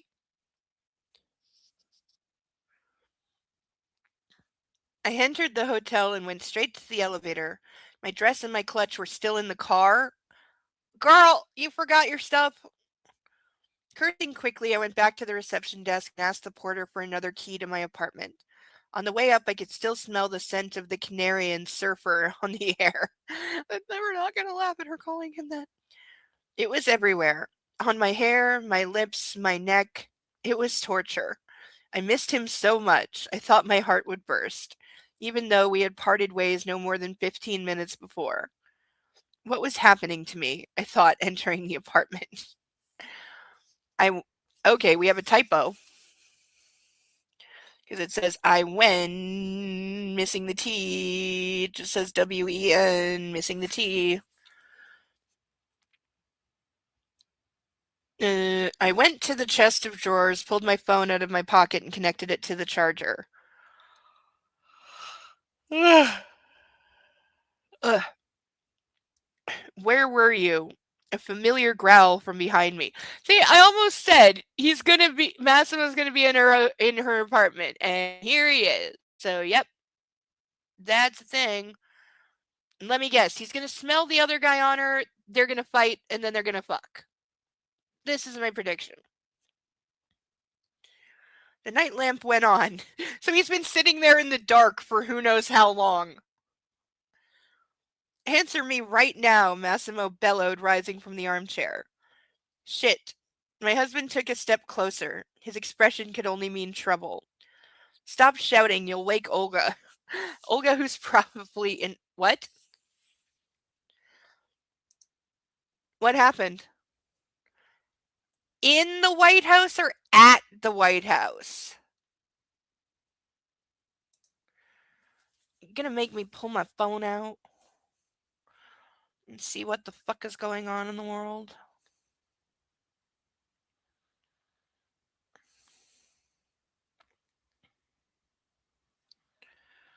Yep. Oh, the White House Correspondents' Dinner's tonight. Damn, I gotta catch up on that later. Oh, President Trump evacuated from White House correspondence. Did somebody shoot up the White House Correspondents' Dinner?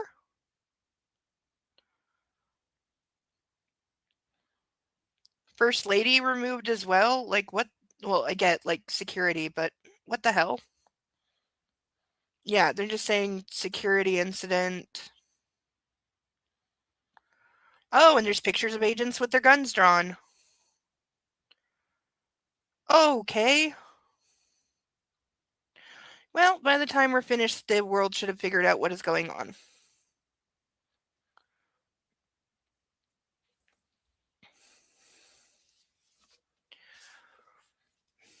But it didn't say anyone was hurt or dead, so.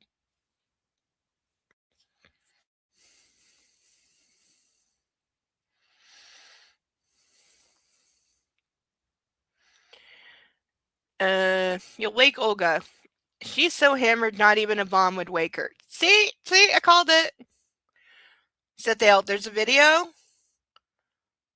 I'm pretty sure I can't show it right now. Shooter has been. Somebody actually took a shot at him in the middle of the White House Correspondents' Dinner. Are you freaking kidding me? Shots fired at the White House Correspondents' Dinner. What the hell? Okay, the whole world's going crazy. I may not like Trump, but I don't think he should be publicly assassinated. Or that anybody should be shooting up a room with that many people in it. Absolutely crazy. What is wrong with people?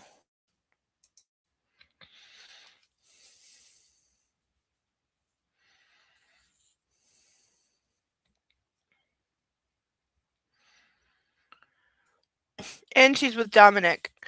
The man in black clamped his fingers on my shoulder, painfully. Where were you, Laura?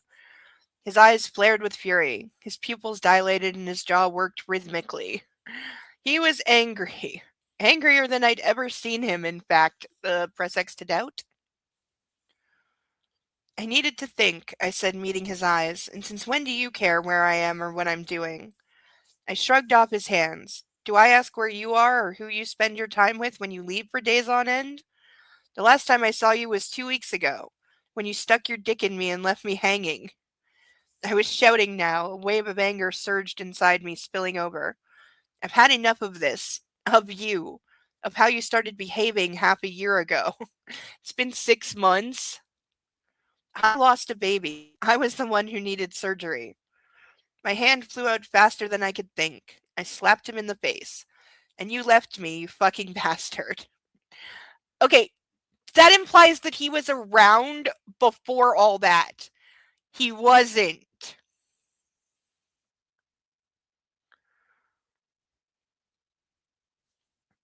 Massimo stood rooted to the spot, his hands balled into fists. Yeah, because being slapped is foreplay for him, and now his dick is confused. I could practically hear the frantic beating of his heart.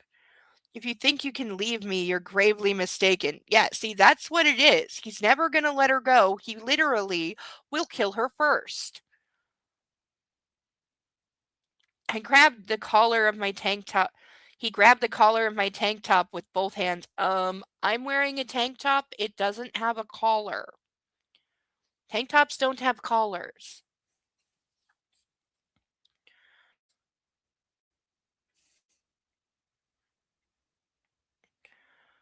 With both hands and ripped it in two with one motion, before lunging forward and biting my nipple. I yelped, trying to defend myself, but he was stronger and shoved me over the bed. Oh, wait, okay. Glad I put up warnings, because I think we're about to need all of them. I'll remind you just what it is that you love in me. Oh, that's not threatening at all. Wait, there was a line I wanted to highlight, and I forgot what it was.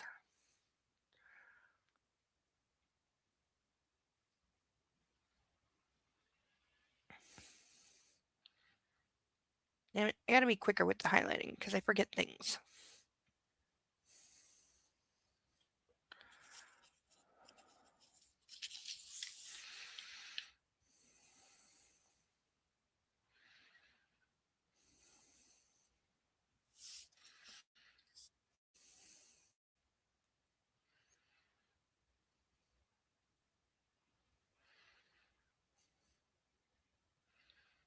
Yeah, no, completely lost it.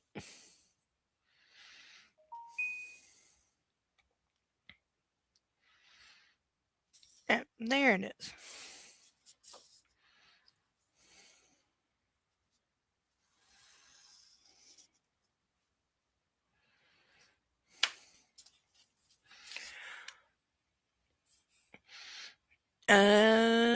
He growled and pulled his belt out. I tried to run, but he grabbed my ankle and pulled me towards him. straddling me and immobilizing me with his legs. Quickly and deftly, he wrapped the belt around my wrists and tied me to the headboard. I squirmed and screamed, thrashing to break free, but Massimo got up and slowly started taking my clothes off. Do we think she actually means that she doesn't want this, or is it just foreplay? Because the two of them are kinky like that.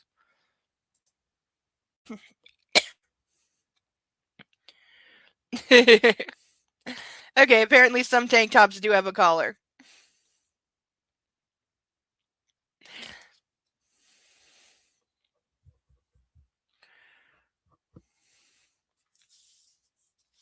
Oh, Matting another tick to someone is a rapist.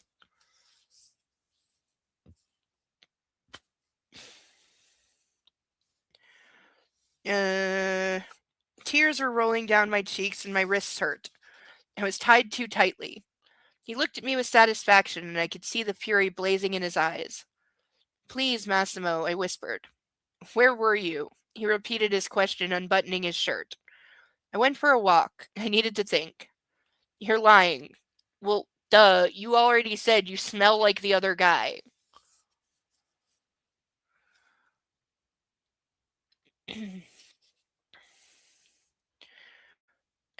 His voice was composed again, low. I got scared. He hung his shirt over the backrest of the armchair and pulled his pants down. They fell to the floor in a heap, revealing Massimo's bulging cock. We always have to have a descriptor for his penis. Like, why?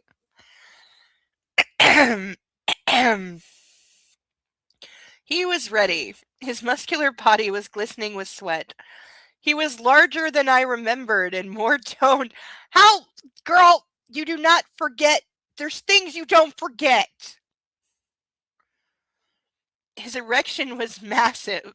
At any other time, I would have burned in ecstasy at the sight and explode like New Year's Eve fireworks before he could even touch me. That sentence sounds like a cat walked across the keyboard. But not today. My thoughts revolved around the Canarian's tattooed body.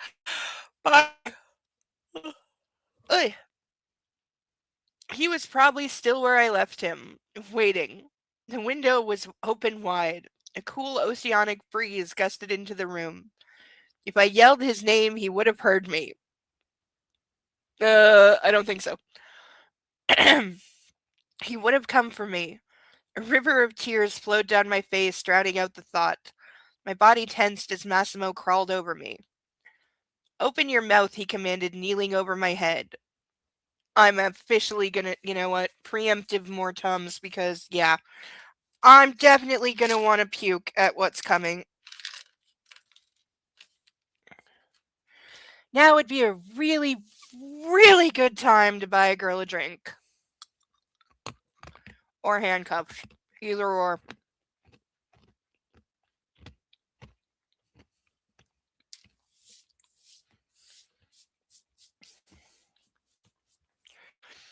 Was not expecting this tonight.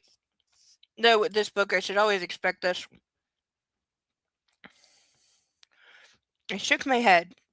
Come on, baby girl. Ah, I get to play with fire. There we go, baby girl. Wow, that is the first occurrence of baby girl in this book on page 101. Wow. In any other book, I would call that restraint. Not in this one.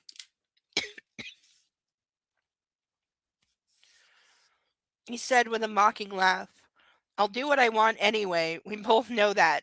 So be a good girl and do as I say. Do I have good girl on the list? No, damn it. And yes, we know that you're a rapist. Got that.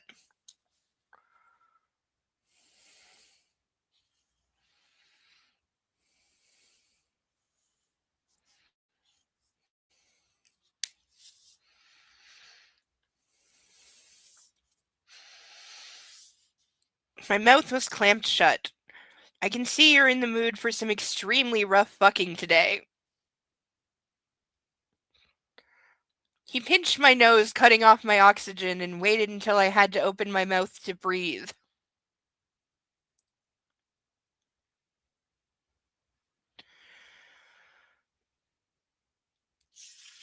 Mm.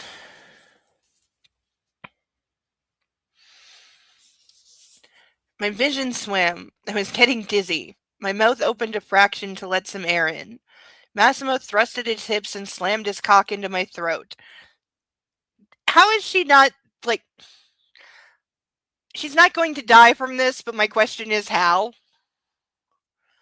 Oh, yes, baby girl, he breathed, pushing harder, just like that. That's two.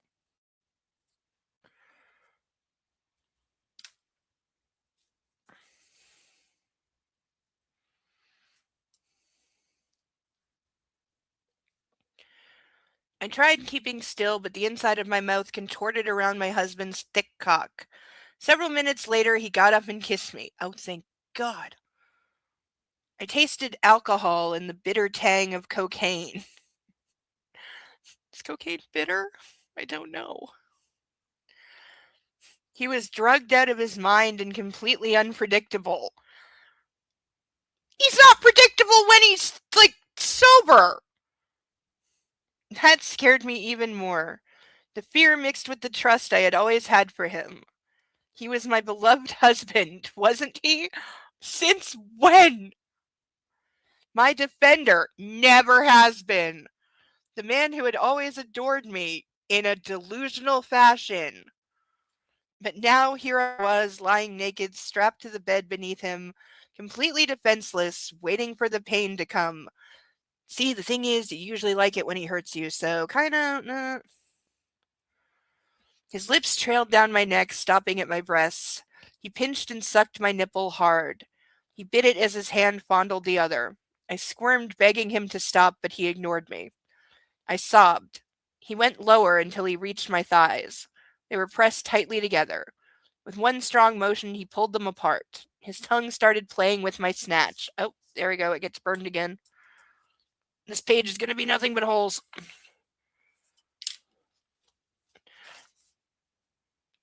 He bit it. He finger fucked me. Where's your vibrator? He asked, raising his eyes to look at my face. I don't have one, I sobbed. You're lying again, Laura. Do we think she packed that for the trip? I don't have one with me. I left it at home. Drawer by our bed. Yeah, see, there's some things you don't take on vacation. I emphasized the word our. Maybe that would work. I was wrong. His eyes filled with even greater anger, and he roared. Oh, please, oh, please, oh, please let him roaring be in the movie so I can die laughing. The man in black knelt between my legs, lifted them both up, and placed them on his shoulders. He was charged in with his. Then he charged in with his throbbing cock, pushing himself inside me as deep as he was able. I cried out, feeling a ripping pain in my abdomen. Okay, how big are we saying his dick is? So, how? He hissed through clenched teeth, bucking me hard. How did you come? Wrong spelling again.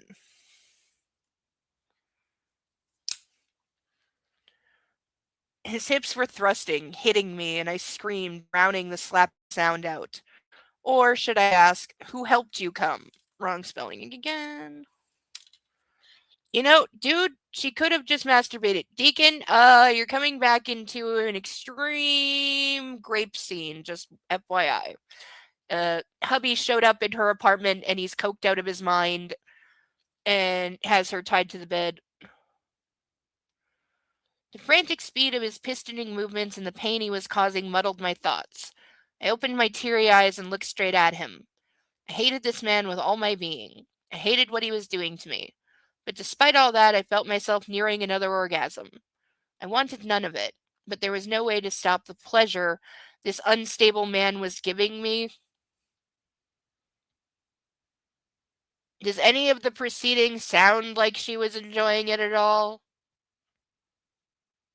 Like, I swear the author's a virgin. I swear to God.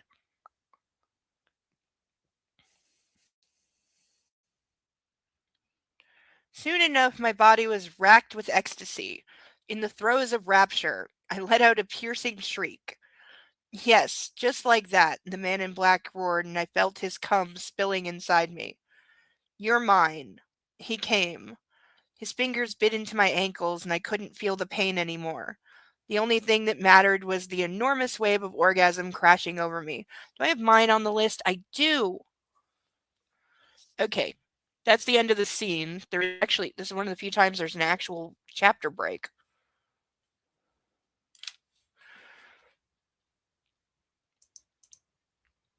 Yeah. But we've got about 4 spots to burn, so. Okay.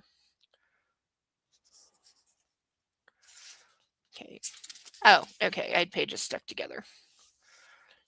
And I just heard how that sounded.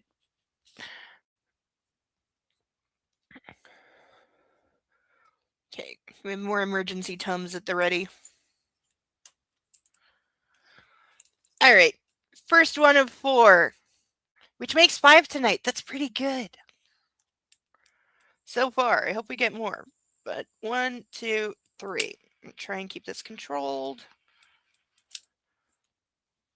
Okay, not too bad. Not too bad. It's hard when I have to be like delicate because I don't want to burn shit that I highlighted. Okay, and number 2, which is now partially obscured. 3, 2, 1.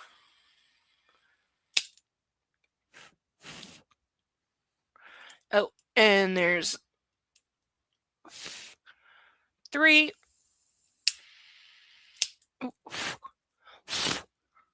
Whoa, okay, that went up like flash paper.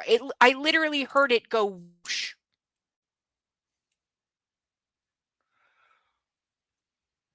Like, why does it do that? This is how you know the book is of the devil.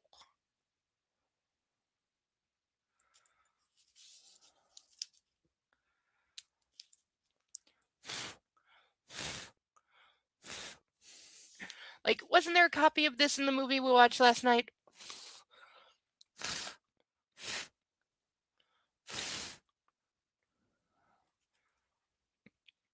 And number 4. See, sometimes it burns like that, and sometimes it burns like this.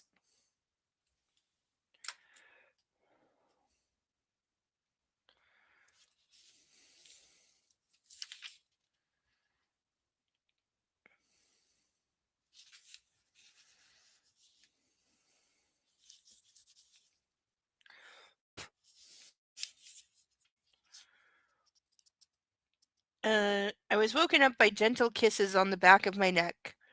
They cast away my dreams of Nacho and his tenderness, in which the events of last night were just a nightmare. Well, I guess this is probably the author's way of like giving her a reason to leave him or try to leave him or something. Yes, you do have to watch good movies after this book. Good movies and comedy. It's a sign of really cheap paper. It's inconsistent and varying in quality. I can get that. Yeah. I think I fully believe that you are right about that. Absolutely. Okay, I have to take a bio break for 2 seconds. Sorry. But I will remind everyone we still have ducks available. Lots and lots of ducks. And very comforting handcuffs. I know to some people that is a contradiction, but I'm not normal. So, comforting handcuffs also on offer. And Skittles. Skittles drink mix, which it is still weird that candies have drink mixes, but I also feel like, if Hershey got in on the game, I would give that a try. But I will be right back. I'm leaving the puppy in charge.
Yes, stretch breaks are very important. So is water and snacks.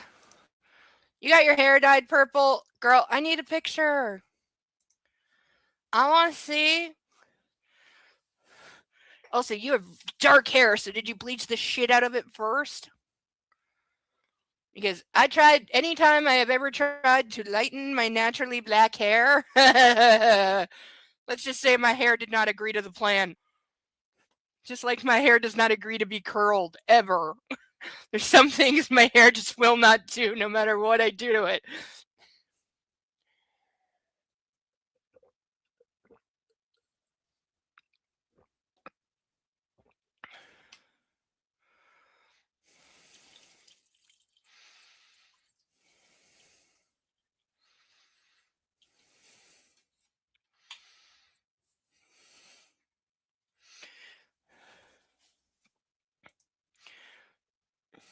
Washable, you can't tell unless they're in the sun. Aww.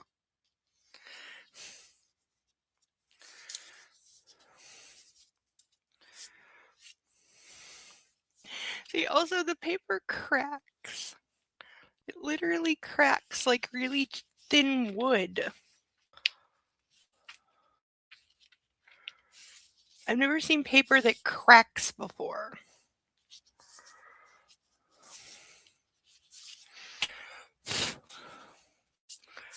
Stop making a mess on my desk.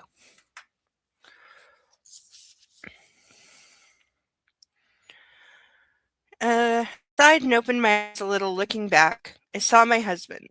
Good morning, he purred with a smile. I nearly puked at the sound of his voice. Oh, I'm highlighting that. That will be fun for the burn video. Next week, I promise we'll have the burn video of the last book. I just got caught up in too much stuff this week. There's too much going on.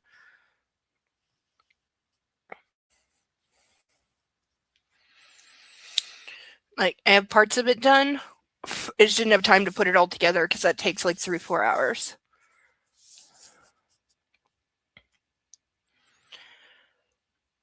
How much did you drink last night? I growled. His eyes grew serious. And what were you on?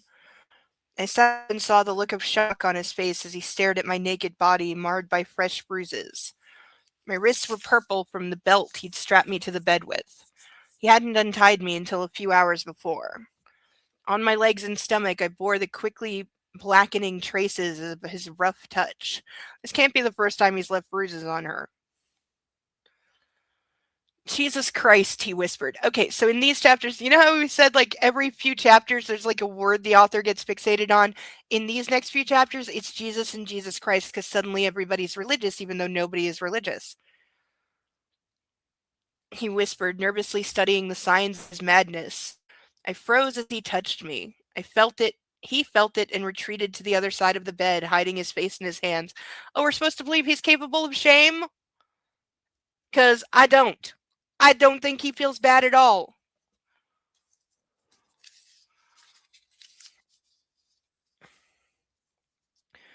Laura, darling, that's on the list. Come on, pen, work. Yes, Deacon, he is. Very, very, very much so.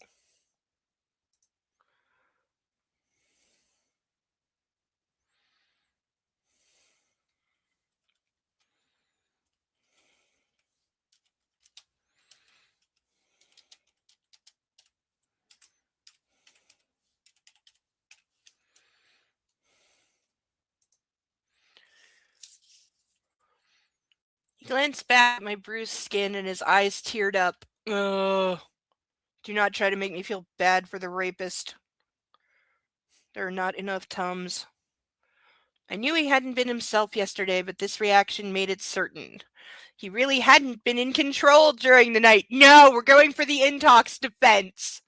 I was so drunk and high on coke, I didn't know what I was doing.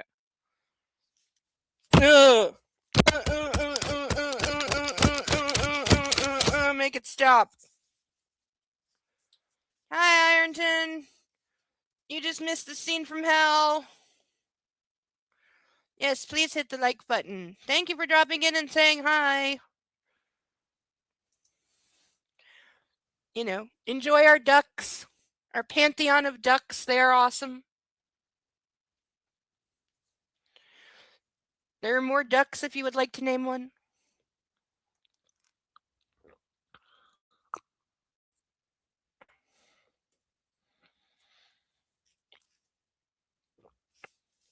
Oh, yes, the audience can sponsor ducks. There's a PayPal link at the top, and for $10, I will draw a random duck, add it to our pantheon, and you get to name it forever. And every week I introduce all the ducks by name. So we have lots of random ducks left, and we also have our painted ducks that I painted myself because they were duplicates, so I painted them into something else. There's a Yoshi duck, a Christmas Story duck, a rooster duck, and an Evel Knievel duck.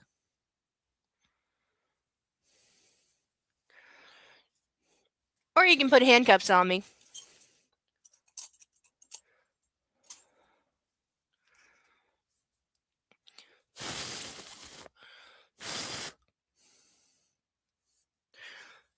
You don't see the link? Which chat are you in?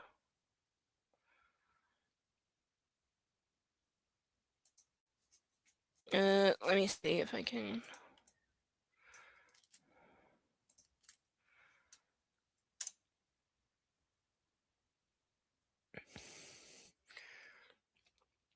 Okay, I know which one you're probably on.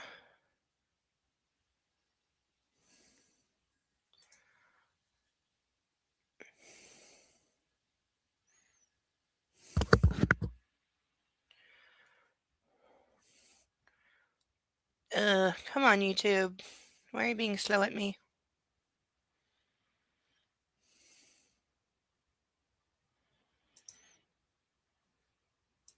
I'm trying to get the chat up.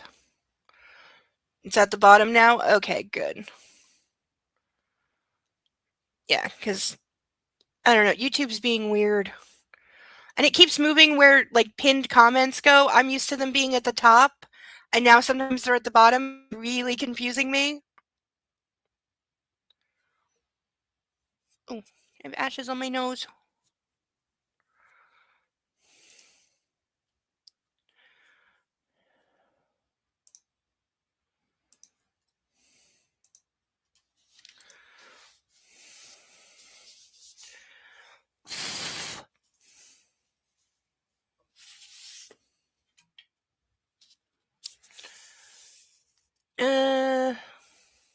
He really hadn't been in control during the night. I sighed heavily and covered myself so he didn't have to watch how much he had hurt me. I am not protecting him from what he did. He tied up and raped his wife. He should feel awful. She should have him arrested or just shoot him. You and your twin have more in common than you think, I said with scorn. Is his twin alive? Did we get an answer to that yet? Because in the book we didn't see him shot, just the evil ex-girlfriend. She got killed. But I'm pretty sure the twin didn't even get shot in the book, only in the movie. And even in the movie, it's like sussy. Yeah, YouTube is all kinds of confusing at times. Should be easy, but they will find ways to complicate things. It's like our new and improved version of this, and it's like, are you sure about the improved part? Because it was working fine before, but now that you screwed with it, it's not working so fine anymore.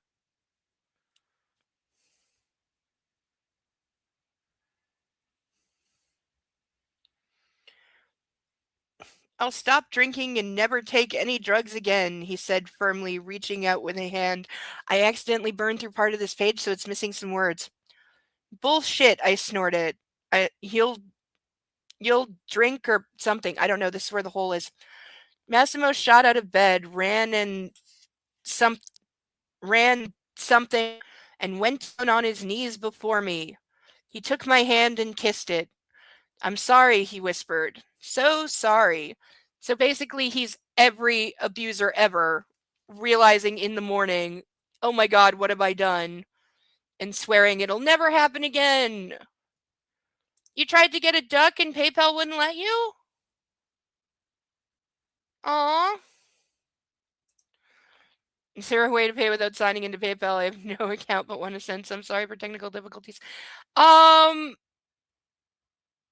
know what I can do is I have I don't know if this works in other countries. I have an email address that can be used for e-transfer, like bank to bank. That's like my only other option because we don't have like Cash App here. It's not allowed, so I don't have it. But I can put my email.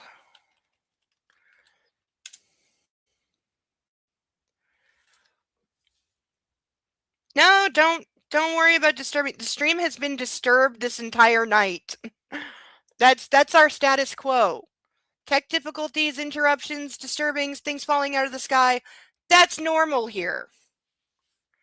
You're not disturbing anything, believe me.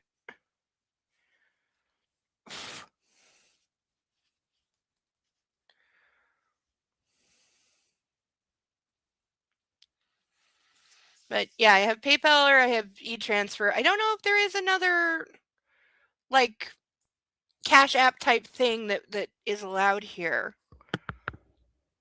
I should look into that. I'm pretty sure we don't have Venmo, but I'm not sure.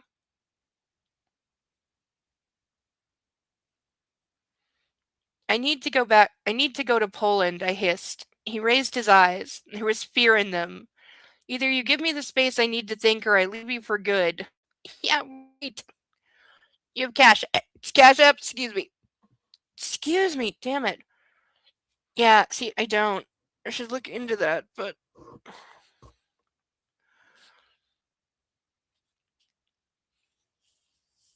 yeah, I don't know if that's allowed or not.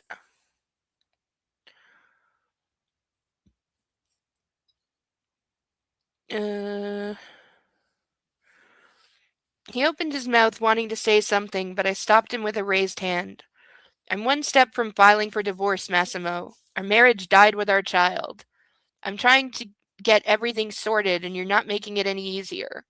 Your grief must end too. Okay, so they're both horrible, horrible people right now.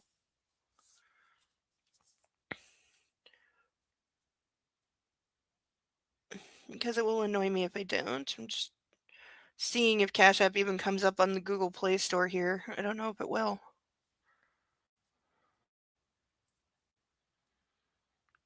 Mm-mm.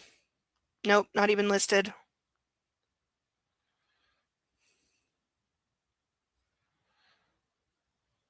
No, the only thing that comes up is something called Wise that I've never heard of.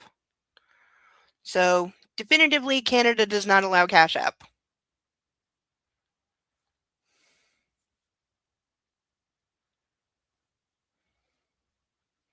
Or Venmo. Also, no.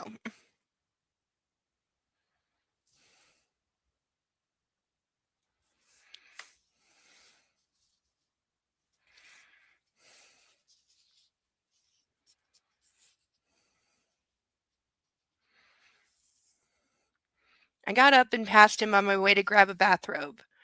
Either you go to therapy, stop drinking, and return just the way you were a year ago, or we're done. Okay, except how is he any different than he was a year ago? I walked over to him, wagging a finger, because that's the appropriate response. But if you try to control me when I'm in Poland or send your goons after me or come yourself, I swear to you, I'll get a divorce and you'll never see me again. Yeah, you think he's just going to allow that? No. Extreme? No. All this technology and we still have to drag a mop across the floor and I can't seem to send money. Yes, I know. They need to invent a Roomba that mops the floor. They really do. I need that.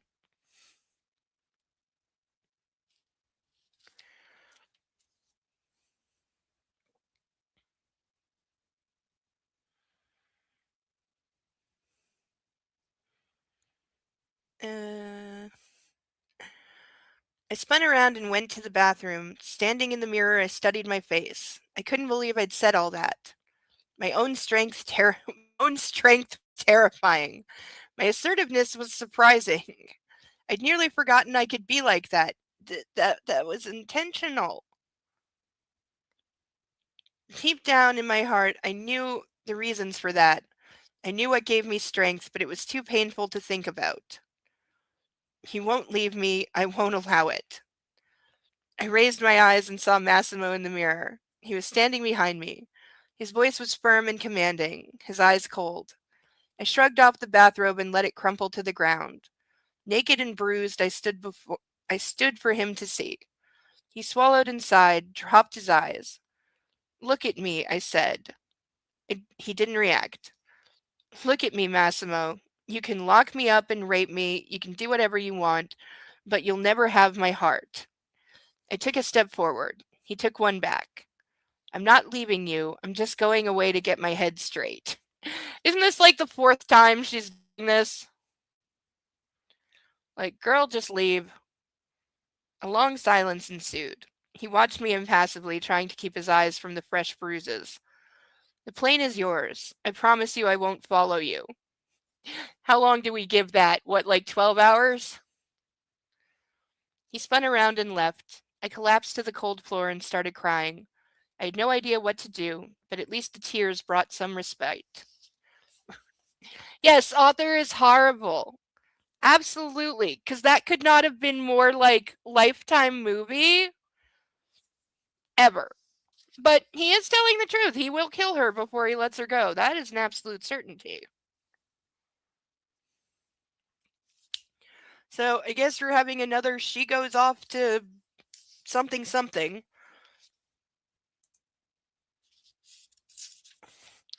It was afternoon when I emerged from my room. For several hours I'd ignored Olga's attempts to get me out of bed. I didn't feel like explaining to her what had happened or showing what my husband had done to me. She would have ripped him to shreds. At the same time, I was nearly certain that Dominic knew. He'd taken her out and kept her occupied, so she didn't have time to pester me. I put on a light, long-sleeved tunic dress, wide hat, sunglasses, and my favorite Isabelle Marant sneakers. Another designer.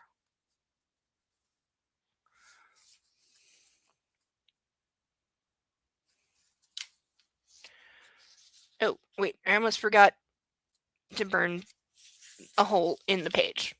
Of course you're not watching this movie alone. We'll all be there with you, laughing and throwing popcorn at the screen. And complaining about the mismatched music and annoying pop songs. For, I think, second time in this book, we have the word darling being burn, baby, burned.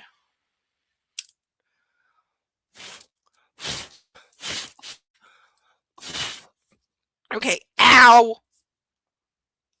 Embers fell on my chest, ow!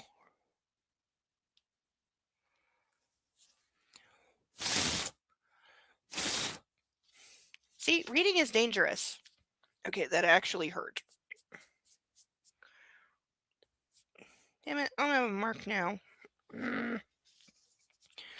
No, Ironton, the book, you have to understand, the book is of the devil. It is possessed. It is like the Necronomicon. Sometimes it burns like with a tiny little hole or with like a little mark. Other times it goes up like a Roman fucking candle. And yeah, that went whoosh a little more than I expected. It actually burned through like 2 pages completely. Yes, I know. Burn the book. Yes. Oh, ow, that hurts now. Ow. I don't have any ice cubes.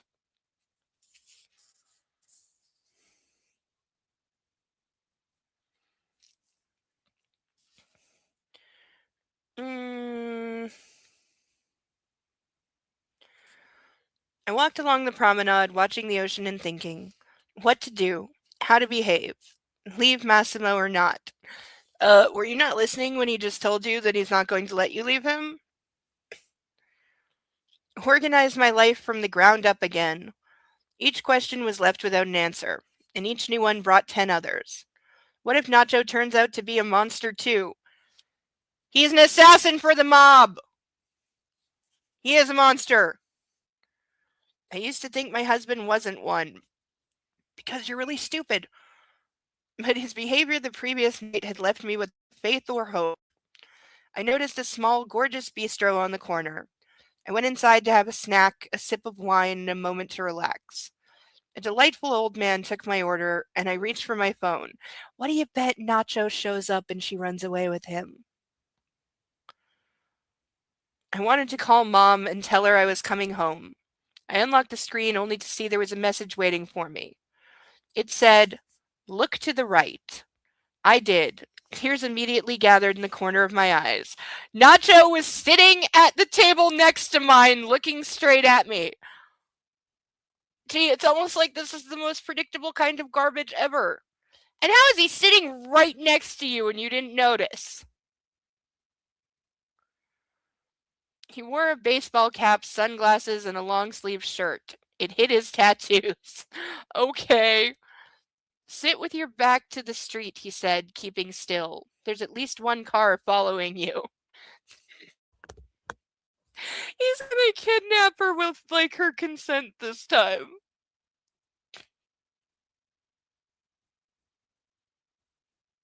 What does that make, like 4 times?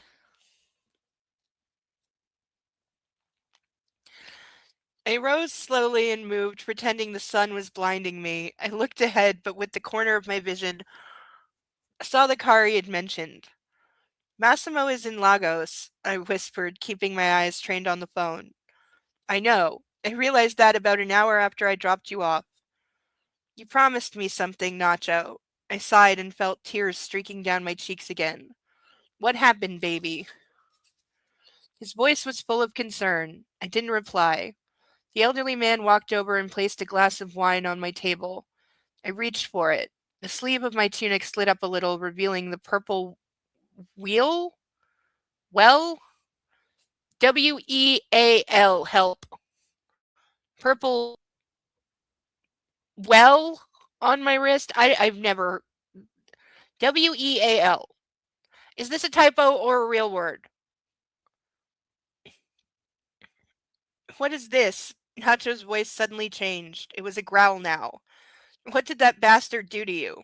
Nothing he hadn't done before, only this time it was extra non-consensual.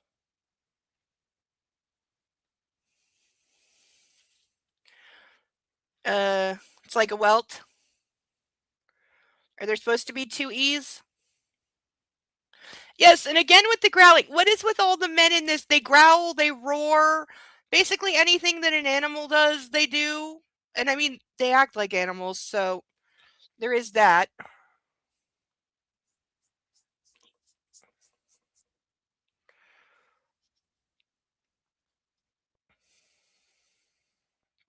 It's a real word. Thank you. I appreciate that.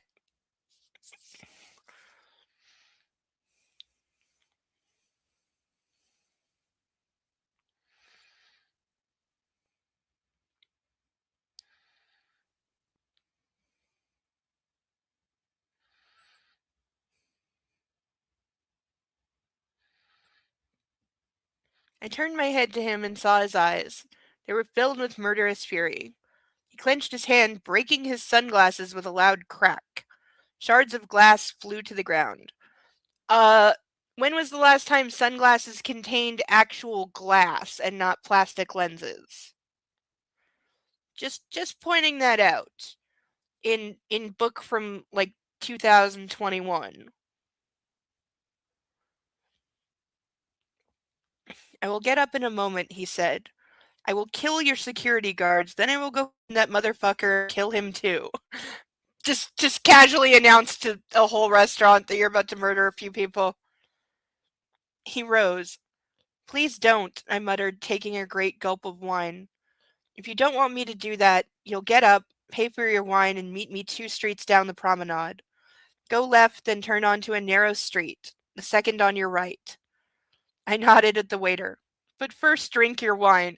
Okay, what did he put in the wine? I walked across a narrow street along a row of old houses. Suddenly I felt someone grabbing me and pulling me into a narrow doorway. It was Nacho. Who the fuck else is it gonna be? So, yes, he's kidnapping her again. And also, like, this is not romantic. Him saying, I'm about to murder several people, including your husband, unless you come with me.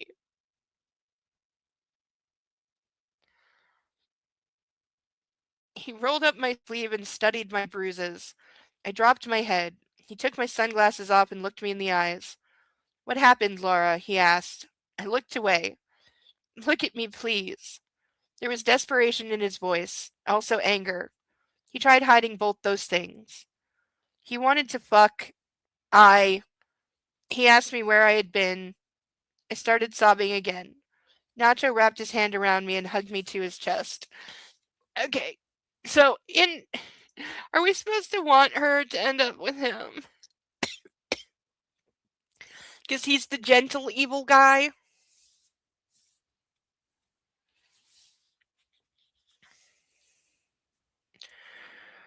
I'm going to Poland tomorrow, I said. I need to stay away from both of you for a while. Try forever. He said nothing, keeping me in his embrace. His heart was racing. I raised my eyes and looked at him. He was focused, cold, serious, completely absent. All right, he said finally, planting a quick kiss on my forehead. Call me when you sort things out. Why does everyone sound like a teenager? His arm released me and I felt hollow. Nacho passed through the door and didn't look back. I kept still for a long while, choking on tears. After some time, I returned to the hotel. I was packing the last bag when Olga barged into the room. Her hair was in disarray. Have a spat again? She asked, plopping down on the floor next to me. What is with everyone sitting on the floor? There are chairs. Why do you ask? I sent her a dispassionate look. Because Massimo booked the apartment below ours instead of sleeping with you, and Dominic and I are next door. She pinned me with a stare. What's going on, Laura? I'm going back to Poland, I muttered, zipping up the bag. I need to get away from all this shit. Okay, I get it. But are you talking about Massimo, Nacho, or me? She leaned back, resting her back against the wall and crossing her arms. What about the company? What about everything you've been building all this time? Oh yeah, I completely forgot. She's allegedly the head of an actual company that does something. Nothing. I can manage it online. Besides, you and Emmy will manage without me. I really need to go, Olga. This whole situation is too much for me. I need to talk to Mom. I haven't seen her since Christmas, and there are many more reasons. So, like, getting away from him is a very good idea because of what he just did. But, like, girl, you can't just keep running away from a life that you chose to be a part of. Like, because she really is like a spoiled, pampered brat. Anytime her life is not to her liking, she just runs away. This is like the fourth or fifth time doing that. Like, if you're gonna run, run and stay gone. But otherwise, this is the life that you are choosing to be a part of. So stop whining when it's, like, this is why I have no sympathy for her, because she's stupid.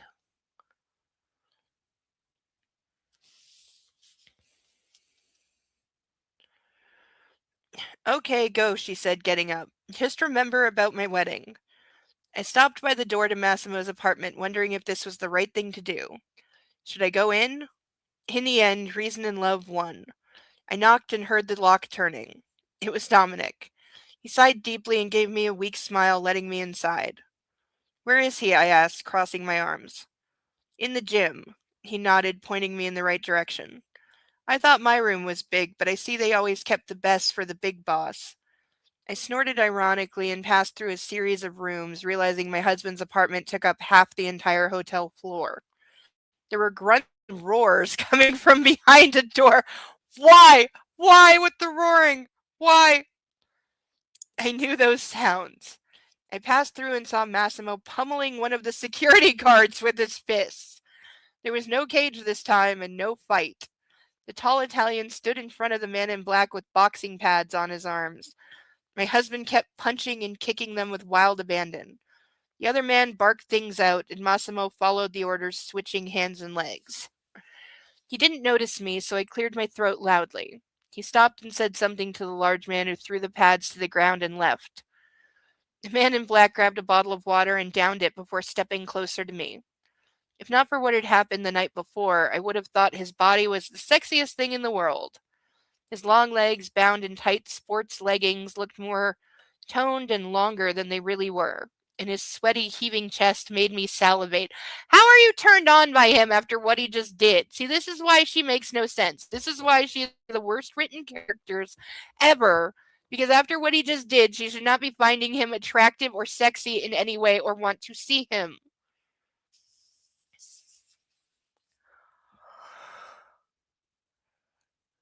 Ugh.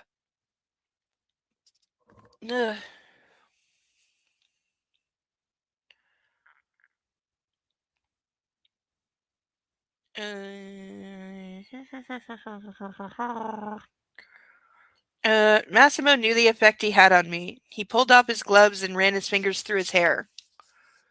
Hi, he said, walking towards me.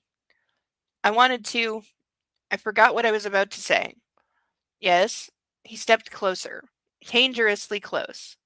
I inhaled his beautiful scent. I closed my eyes and felt exactly like I had several months before when I had wanted that man above all else.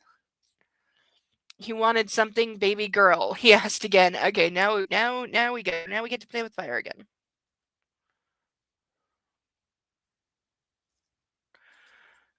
Doing this with my wrong hand. Ooh. I need to practice my left-handed writing. I've gotten rusty. I was rooted to the spot. I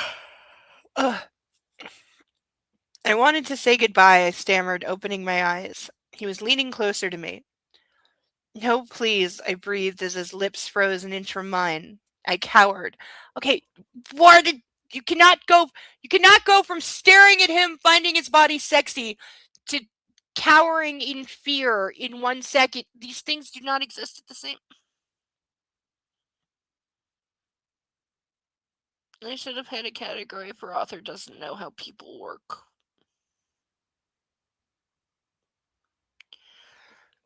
I would have run out of space.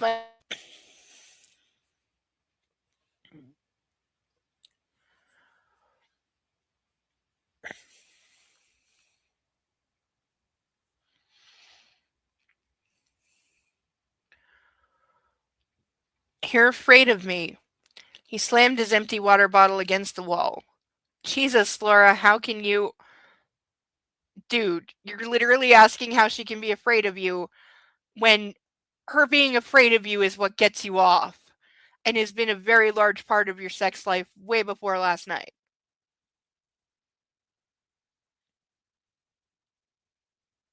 I rolled up my sleeve, revealing the bruise. He piped down. It isn't that you fucked me, I said calmly. It's that you did it against my will.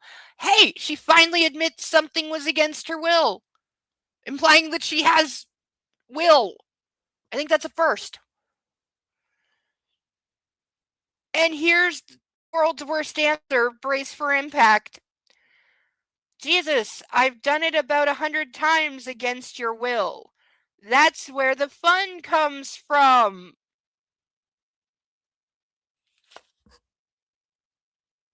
Excuse me while I quietly pass away after reading that.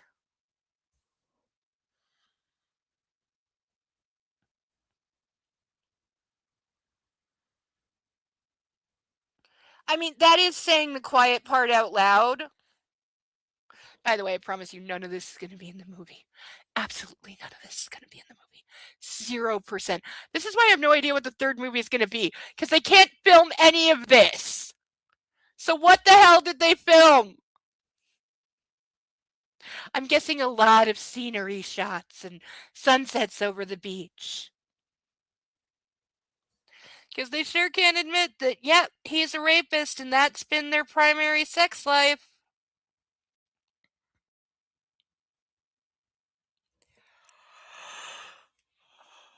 I don't think Netflix would, like that.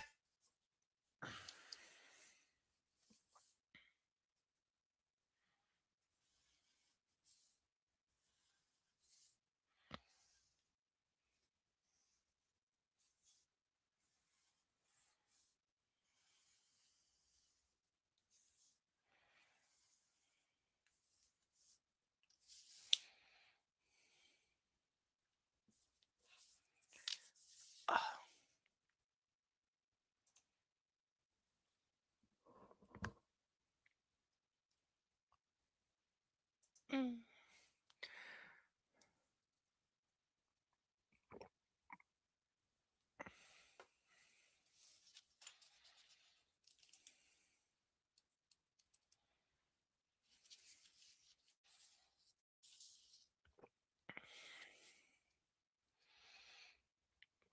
He took my face in his hands. How many times have I fucked you after you told me to stop? Because you had just taken. How many times have I fucked you after you told me to stop? Because you had just taken a shower, or because I would crumple your dress or ruin your hair, but then you always beg me to keep going. I want him dead.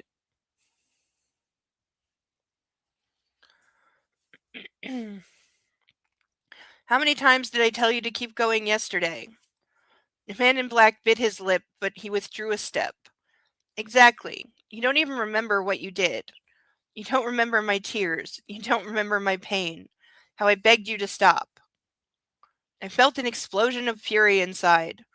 You raped me. At least she's finally saying it. Here it is. I said it. I felt nauseous now. She's gonna find out she didn't go back to him, right?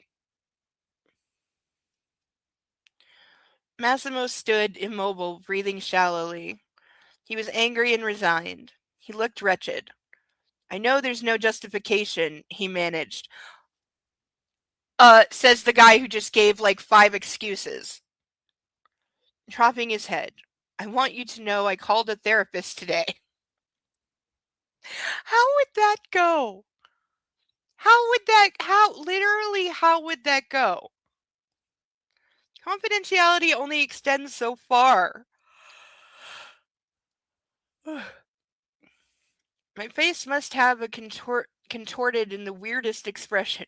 You know, I'm flashing to a scene from Hannibal of Margot Berger talking to Hannibal, and he's asking her if she's going to try and kill her brother again, and she goes, "See, that's where therapy gets tricky. If I tell you I intend to commit a crime, you have an obligation to try and stop me and report me. But if I tell you I already committed one, you don't."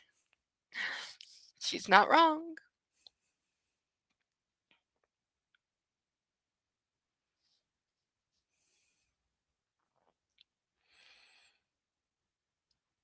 I'm beginning therapy as soon as I go back to Sicily. Massimo continued. I'll quit drinking and I'll never touch that white shit again. I'll do anything for you to feel safe with me again. Yeah, this is gonna last, what, like a week and a half? I took his hand, wanting to encourage him and show him my support. And then we'll have a daughter and I'll lose my mind with the two of you, he added with a laugh. I punched him in the stomach. He was gorgeous at that moment, smiling and almost relaxed. I knew it was just a mask. I swear to God, the book has ADHD. Like emotional ADHD. We'll see what comes next, I said, turning my back on him. He grabbed me by the arm, more gently than usual. Then he pushed me to the wall. Oh my God. His face hovered right in front of mine as if he was waiting for consent. There's a first. Yeah, cerebellum with a very good point. Says the guy who from the beginning, while groping her boob, said, I won't do anything without your consent. Yet has constantly done everything without her consent. The first thing he did was kidnap her. That's kind of the definition of I do not consent.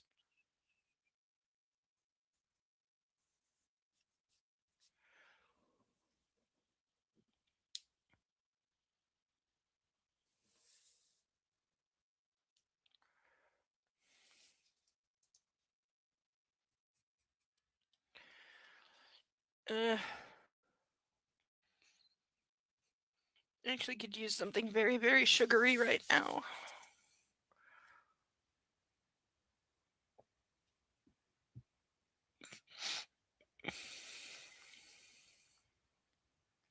Excuse me.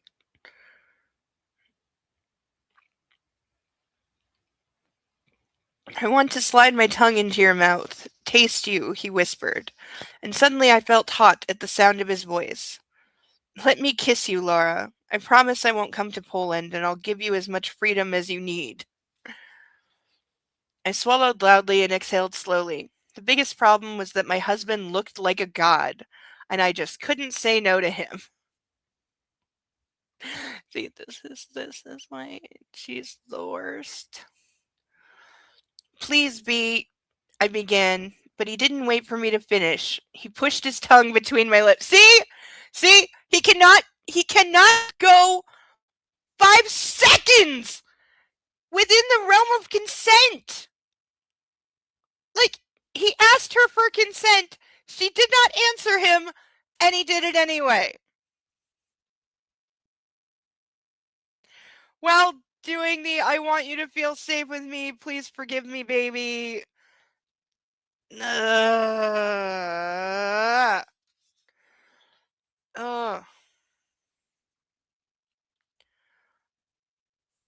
He is just literally the worst. Absolutely the worst. We're gonna play with fire again. For baby girl. For the 3rd time tonight. Alright, let's see if it goes whoosh again. 3, 2, 1. Nope.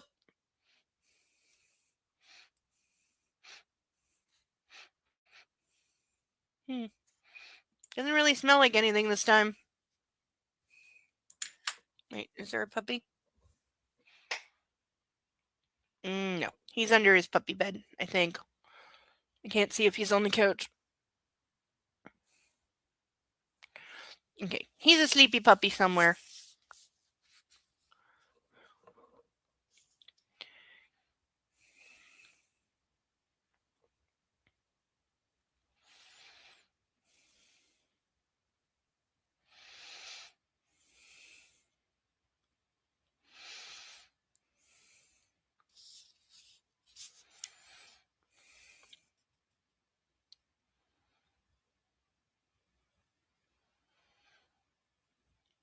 Strangely, he kept the kiss delicate and slow, full of affection. Him showing her affection is strange.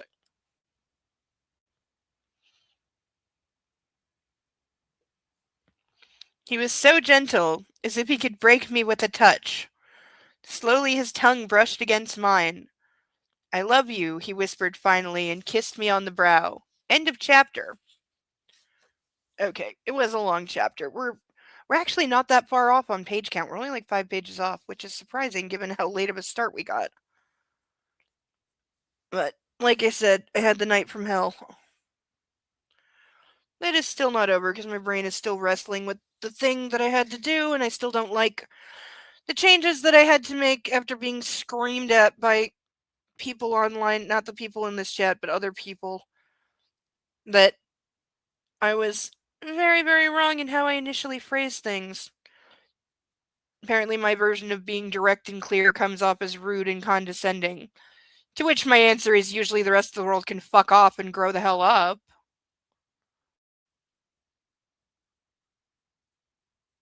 But I actually need to accomplish something with what I'm writing, so I have rephrased, but I utterly hate what I wrote, and it makes me sick to show it to anybody.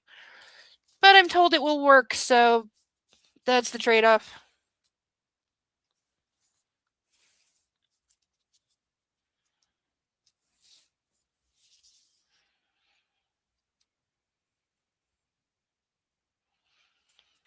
Chapter 8. I wanted no bodyguards or drivers, none of that. But despite promising me that nobody would follow me, Massimo couldn't leave me completely alone. It just wasn't possible for him. Yeah, it is. He's just an asshole. I passed through the VIP terminal at the airport, and the first person I saw outside was Damien, grinning and leaning against his car. Who is this? I don't remember who this is. I can't believe it's you, I cried out, greeting him with a great big hug. Who is this guy? I don't. Hi there, babes, he said, lifting his glasses. I don't know exactly what's been happening out there for the last few months, but your hubby called Carol and asked that I keep an eye on you personally. Right, so he can't leave her alone at all. I laughed inwardly as he opened the door to his Mercedes. It was clear why Massimo had done this. He wanted me to know he trusted me, and knowing he couldn't renege on his promise, this was the only way to keep me at least a bit protected. Okay, just being way too understanding.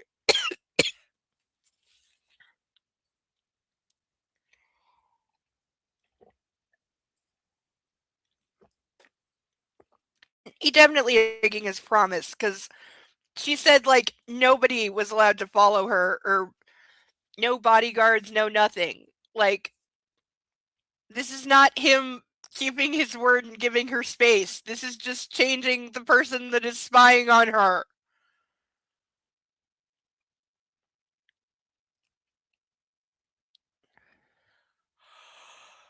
I do not have a clue who this guy is.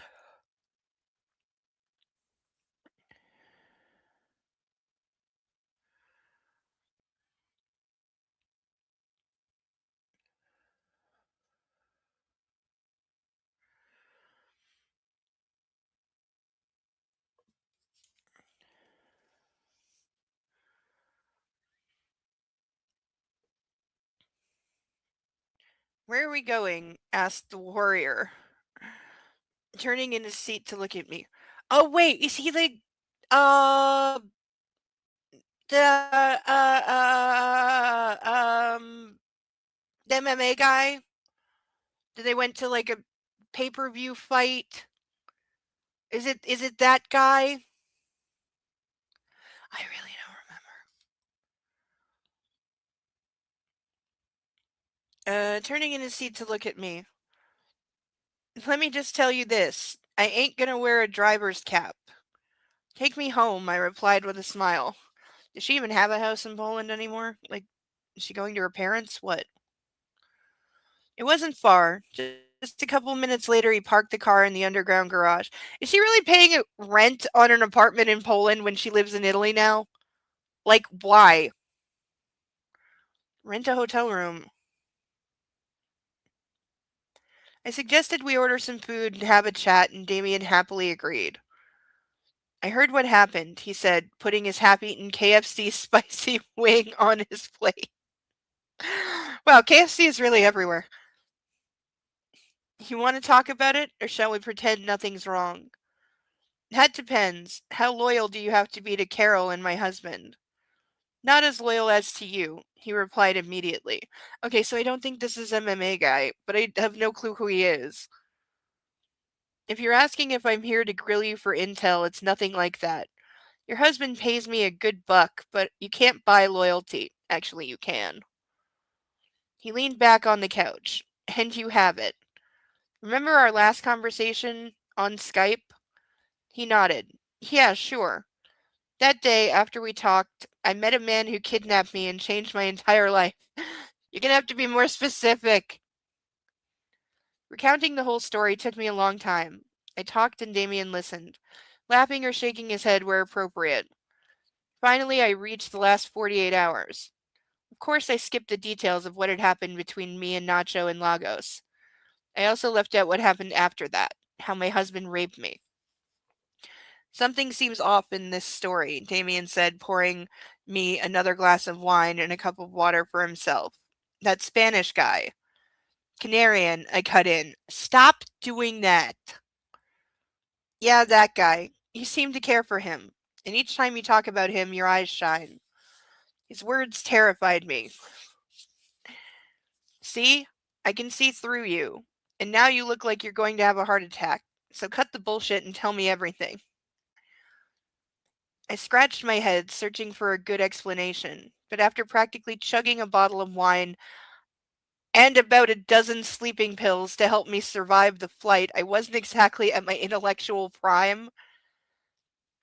Okay, if you mix a bottle of wine with, and I swear to God, it says a dozen sleeping pills,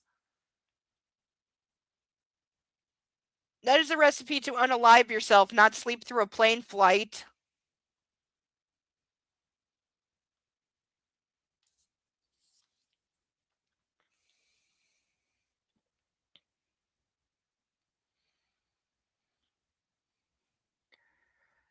He's why I'm here. Without Olga and Massimo, I sighed. He's gotten into my head, and I let him. Don't you think he did that because you weren't as happy as you thought you were? He paused but kept his eyes trained on me. Look at it like that.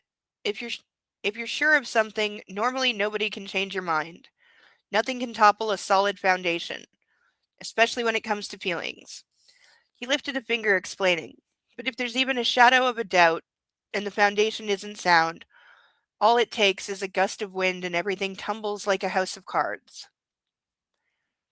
You're just saying that because you hate my husband. I couldn't care less about that fuck. It's about you. He paused, scratching his cheek. Let's take us, for instance. You and I from years ago. I was an idiot and I didn't take the risk, although that might be a bad example. It sure is, I agreed with a smile, but I think I know what you're getting at. Yes! Cerebellum, you know! Yes, it is! It absolutely is! Like, that's not.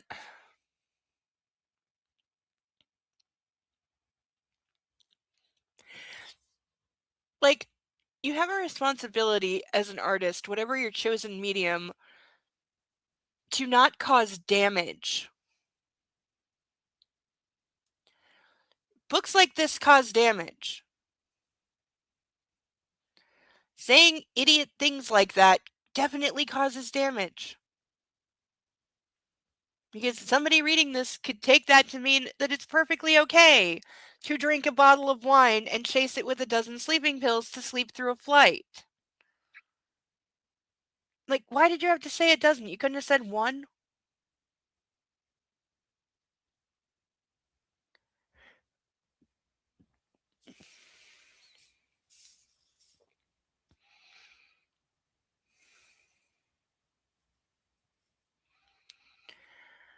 The next morning, I was supposed to go to my parents' place, but as soon as I opened my eyes, I came up with a devilish idea.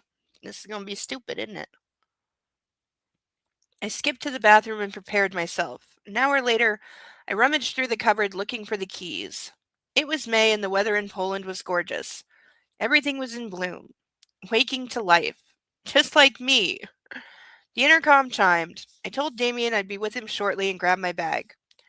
I looked very good in off-white Louis Vuitton ankle-high sneakers. Louis Vuitton makes sneakers? Why am I not surprised?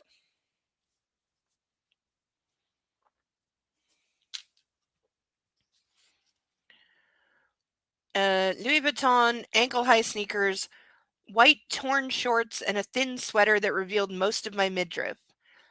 It was a bit girlish, but the idea I had had that morning wasn't exactly mature either.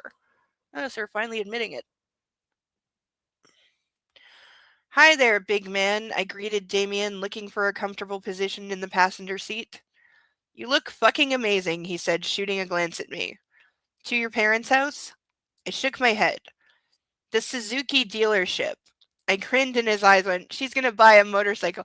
Now we're ripping off that scene from Twilight! Protecting you means I have to make sure you're safe, you know, he muttered. To the Suzuki dealership, I repeated, nodding my head vigorously.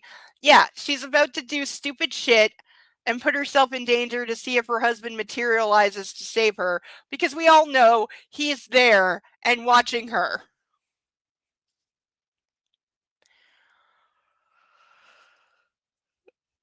All right, get ready to Google. I pointed to a GSX R750, and the motorbike salesman nodded with appreciation. Doesn't say who makes it. That one, I said, sitting on the bike and watching Damien fuming with anger. I can't tell you not to do it, Laura, but I'll have to call Carol, and he'll call Massimo, he barked.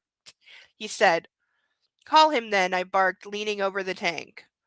150 horsepower at 13,000 RPMs, the young salesman prattled. Top speed? I can see what's written on the tag. I cut him short. Do you have it in black? The guy's eyes bulged as I continued unfettered. And a racing suit, also black. Denise, if you've got it. I guess that's a brand of something.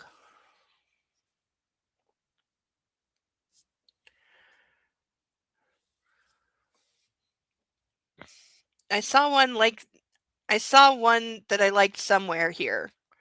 And City Boots, SIDI, with red stars on the sides. They're over there. I dismounted the motorcycle. I'll show you the ones. The helmet will be the hardest to pick.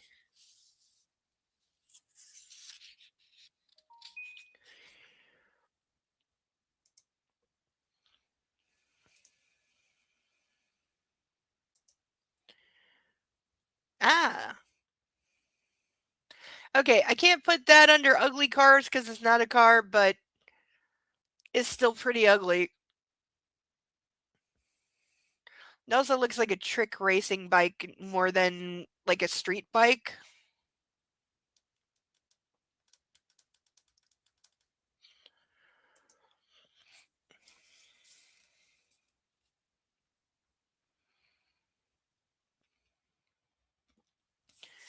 The poor man fussed around me, shooting glances at Damien, probably wondering if I was being serious and he'd score the best sales deal of the season.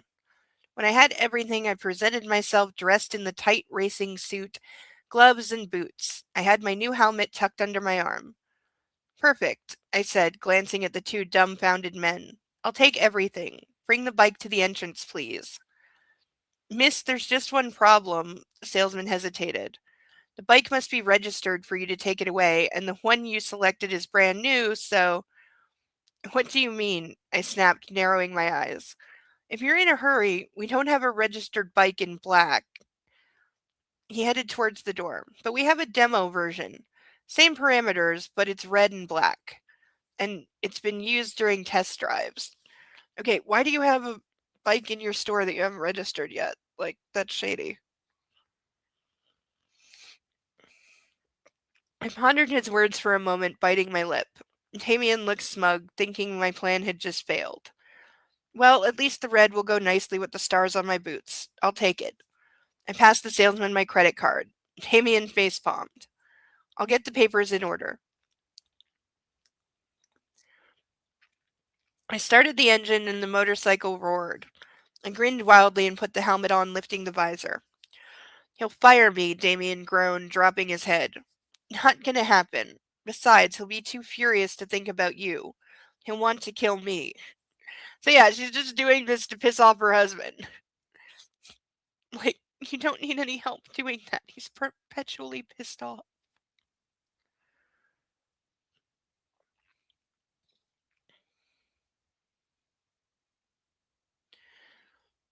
I hadn't felt power like that for so long. I couldn't help feeling overexcited and a bit scared, too. I hadn't ridden for some time and needed to get used to handling the monster before I really started having fun. Okay, she's never, ever, ever, ever, ever mentioned that she knows how to ride a motorcycle. I drove across Warsaw rather slowly, sensing my bodyguard's car behind my back and feeling the vibrations of my phone in my pocket. Massimo must have learned about my newest purchase already. I revved the engine. There was a lot of traffic on the streets, but after 10 minutes or so, I recalled why I loved riding bikes so much. So much that we've never heard about it. The straight, wide road ahead challenged me to test the capabilities of my new motorcycle. As soon as there was some space, I gunned the machine and charged forward. You're a purebred bitch, I said. I still don't want to know what that fully means. Patting the bike with fondness as I parked it by my parents' house. What the hell was that?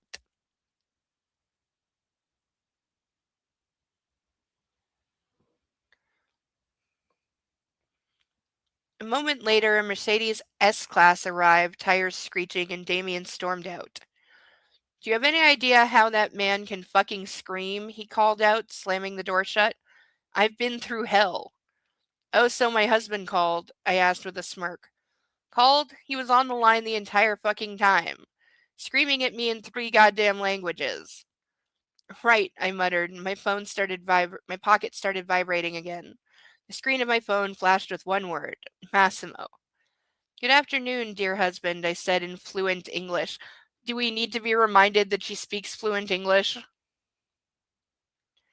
What the hell were you thinking? I'm coming to Poland. See, I gave him too much credit. I said 12 hours, and I don't think it's been 12 hours yet. I'm also surprised he isn't already there, honestly. Like, I really am.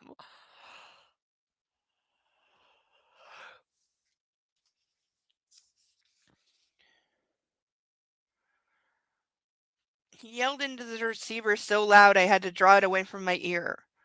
Remember our deal, I said. If you come, I divorce you. He piped down and I continued.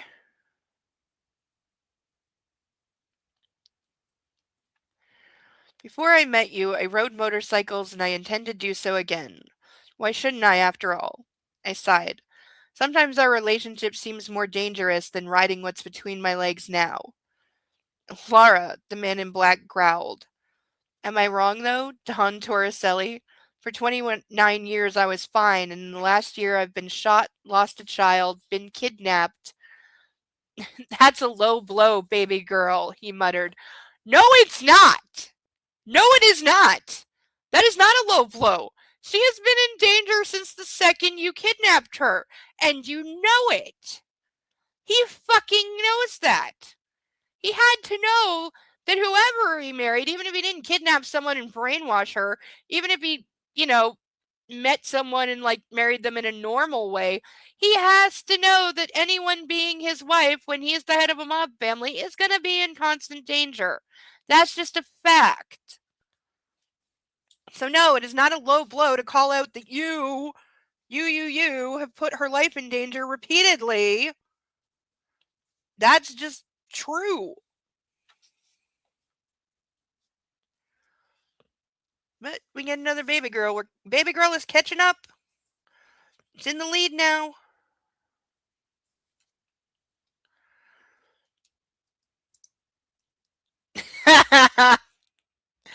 Oh, cerebellum. It would not surprise me if those are the ugly ass sneakers that are being referenced in the book. They're certainly ugly enough. And ridiculous looking enough. Oh, I would only wear those for money.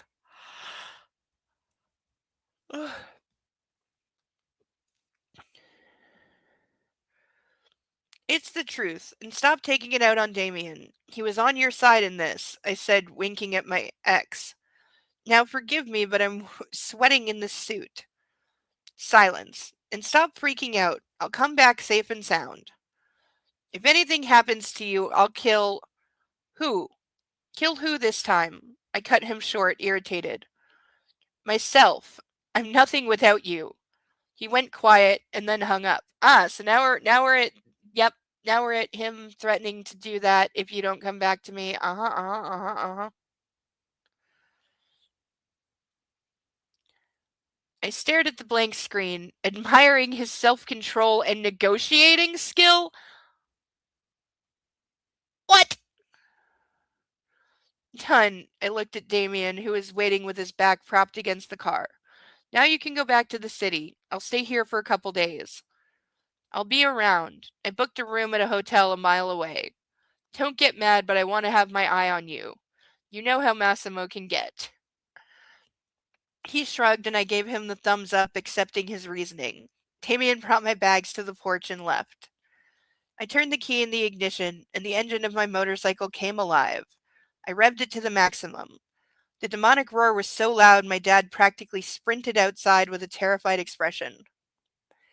Now envy me, I called, getting off the bike and walking over to him, wrapping my arms around his neck. Oh, darling. He hugged me but quickly switched his attention to the machine. You bought yourself a motorbike. You're having you're having a midlife crisis or something? That's what your mom says. That you only buy things like that when you want to prove something. Lara. Speak of the devil. Clara Biel's shrill voice pierced my skull. Suddenly I wanted to put my helmet back on. Darling, have you completely lost your mind? Hi, Mom. I unzipped the top of my racing suit and embraced my mother. Before you start yelling, I wanted to tell you that my husband has already done so, but I managed to pacify him. So, am I going to have to pacify you too? Honey, she pleaded, isn't it enough that your father keeps me on my toes all the time? Do you have to join him in his campaign to make me have a heart attack?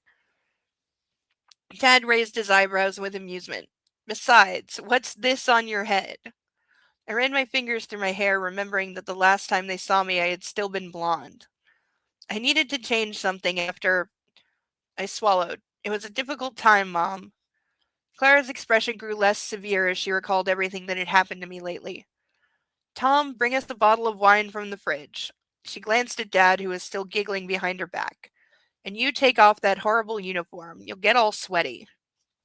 I already am. Dad went to prepare the wine, and I took a shower and got changed into a sweatsuit before going to the garden and sitting on our sofa couch. Soft couch. It's warm for this time of year. Why do you need a long-sleeved shirt? Mom asked, pointing to my attire.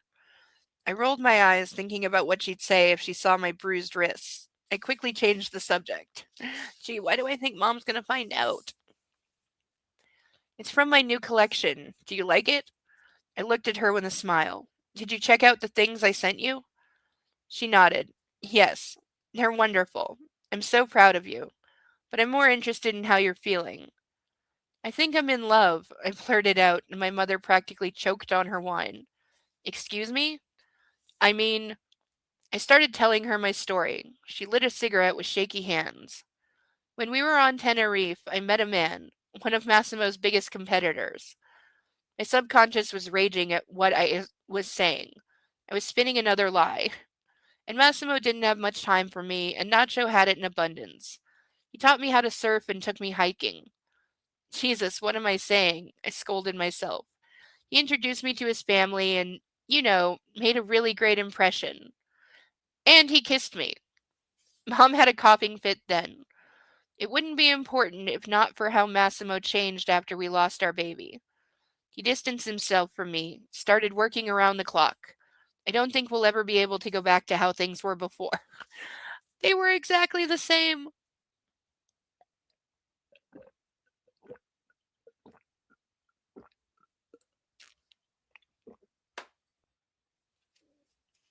That's better.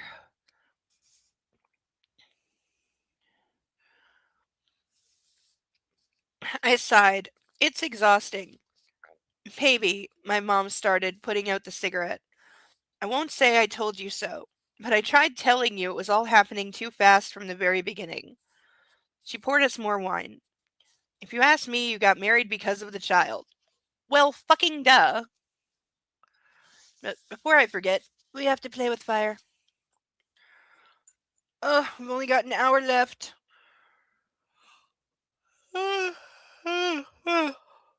Hey, we caught up on pages. We did. All right, let's see if it goes whoosh this time. 1, 2, 3. Nope, not this time.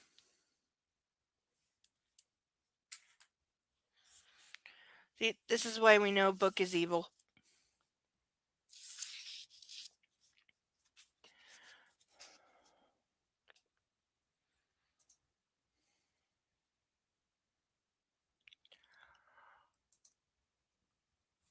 Ugh. Ugh. Oh, how wrong you are, I thought. And the loss of the baby meant that the marriage lost its appeal. She shrugged. So I'm not surprised that when you met someone intriguing, you took interest. What would you do if Massimo wasn't your husband, but only a boyfriend? And you were in Poland and not Sicily. Is her mother encouraging her to cheat?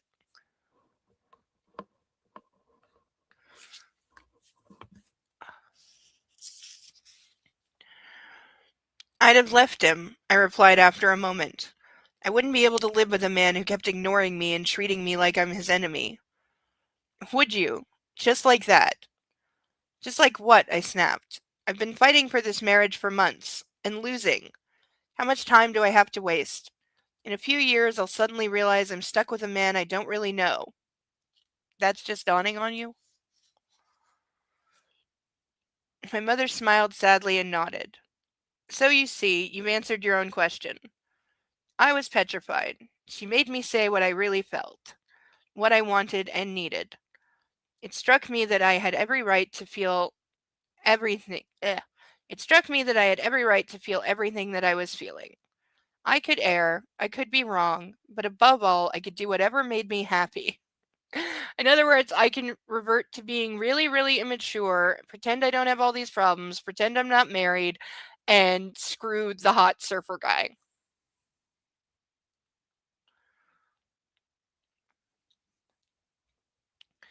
Let me give you some advice, dear, something that has kept your father and me together for nearly 35 years.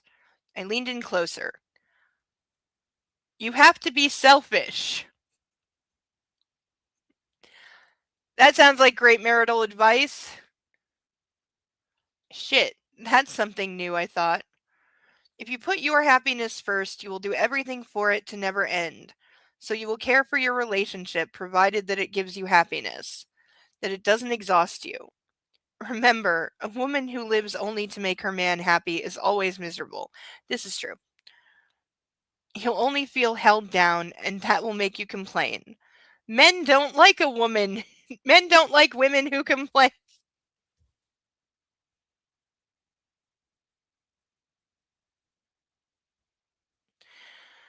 Ay, vey.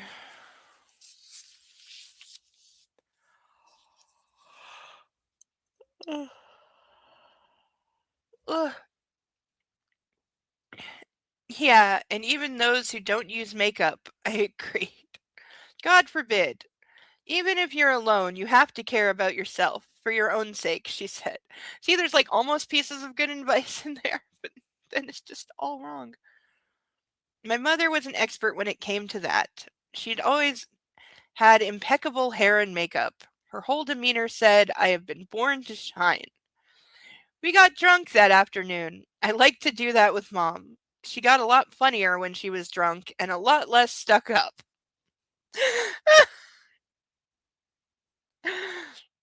Oh, this book should just be called 365 Days of Drinking Wine. Excuse me. The following days were similar. So, yep, she's just permanently plastered at her parents right now. I went on walks with Dad, drank wine with Mom, and tried my best to get the telescope to work. Damien followed me everywhere, and Olga tried keeping the company afloat. We talked on Skype, selecting dress styles and discussing designs, and Massimo, he kept quiet. Apparently, he had taken my ultimatum to heart. For the whole 10 days I spent in Poland, he only called once. And that was the time he raked me over the coals for buying that motorcycle. I missed him, but I also missed Nacho. Girl, Nacho is not yours. Like, you are not in a relationship with him. You fucked on the beach. That's not a relationship. My mind was slipping into madness, it seemed, as I dreamed about the man in black and the colorful boy in turns. I was distraught, torn in two. I had no idea what to do. Finally, I decided to call my therapist. Your therapist is going to tell you to grow the hell up. Either decide to leave Massimo or stay with him and put up with life the way it is with him because it ain't going to change, or leave him and go be with Nacho. Those are your choices. But make one and get on with it. Hey, said Marco when I FaceTimed him. I nearly slept with Nacho, I blurted out, and he whistled in marvel. But I didn't. Why? I didn't want to cheat on my husband. Why? He repeated. Because I think I love him. Shouldn't you know that before you get married? Are you sure? And most of all, who did you refer to? All the conversations with Marco looked the same. I said something, he picked at the spiciest bit, and led me to a solution that I had already known deep inside. With him, I always quickly got rid of all doubts. And each time, I was the one to arrive at the final conclusions. I decided to allow life to just happen. Okay, so just saying, I don't want to make a decision because that's like hard and stuff. So I'm just going to do nothing and leave it up to fate.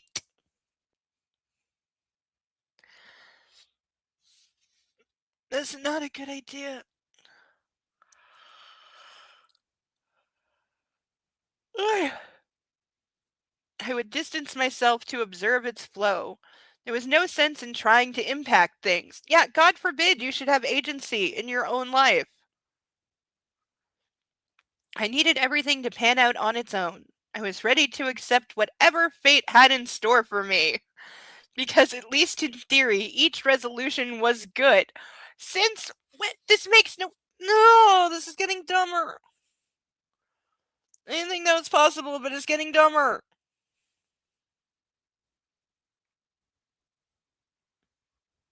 Like, she is now just actively saying, I am a fuck doll for both of these men, and I don't care which one of them I end up with. So whatever happens, happens. Stretch break. Uh, uh, uh.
I asked Dad to go for a ride with me when the weekend came. Giddy with excitement, he pulled out his trusty chopper and donned his frilled leather outfit. Okay. We rode down the roads we knew, waving to other motorcyclists and enjoying the beautiful weather. I was at peace, happy, and still without an answer. Well, you just said you don't intend to come to an answer. You're just gonna let whatever happens happens. We stopped at the main plaza in Kaz Casimir's something place. Kazimierz. I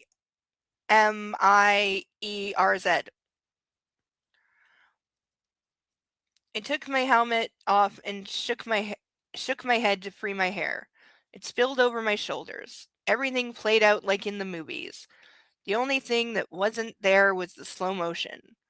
And I had clothes under the biking suit instead of a sexy bra and a pair of gigantic boobs. Well, a modest black t-shirt would have to do. The old marketplace was a favorite spot for bikers. The machines parked in neat rows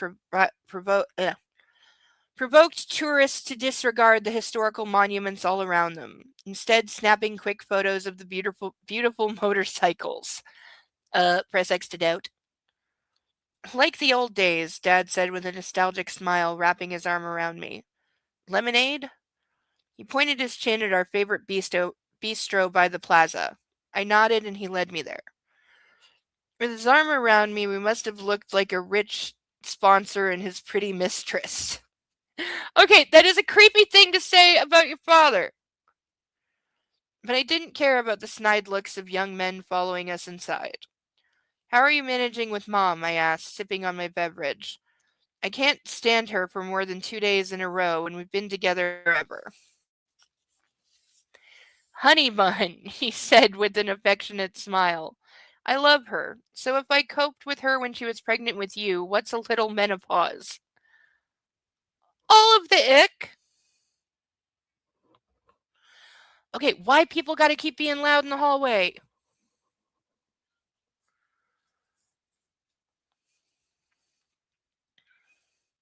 I burst out in laughter, picturing my pregnant mom berating Dad for nothing and him bringing her all kinds of things she needed right away.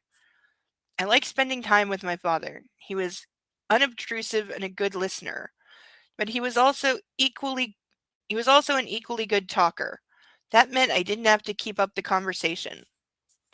After an hour, we skimmed over all subjects possible, from the horsepower of our bikes to what alcohol we liked, to real estate investment strategies. Dad talked and I listened. Then I talked and he proved that I was wrong on all counts. He gave me business and personal advice.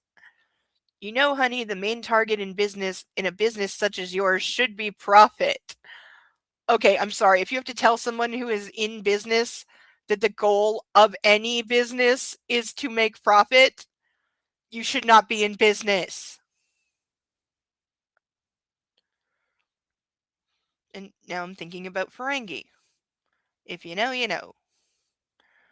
The growl of an engine from about 5 feet aw- The growl of an engine about 5 feet from us cut him short. We both looked towards the source of the sound. A beautiful yellow Hayabusa was driving up to the plaza. I've heard of that before. I've actually heard of that brand.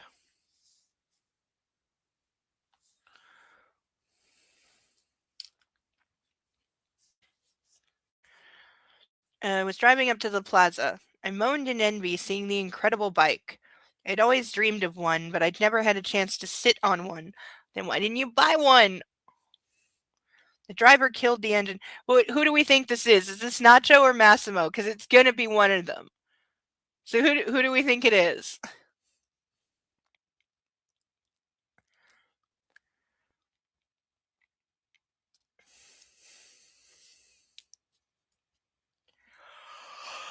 I'm not sure who I think it is.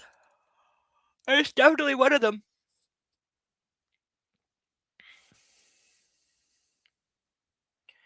The driver killed the engine and dismounted.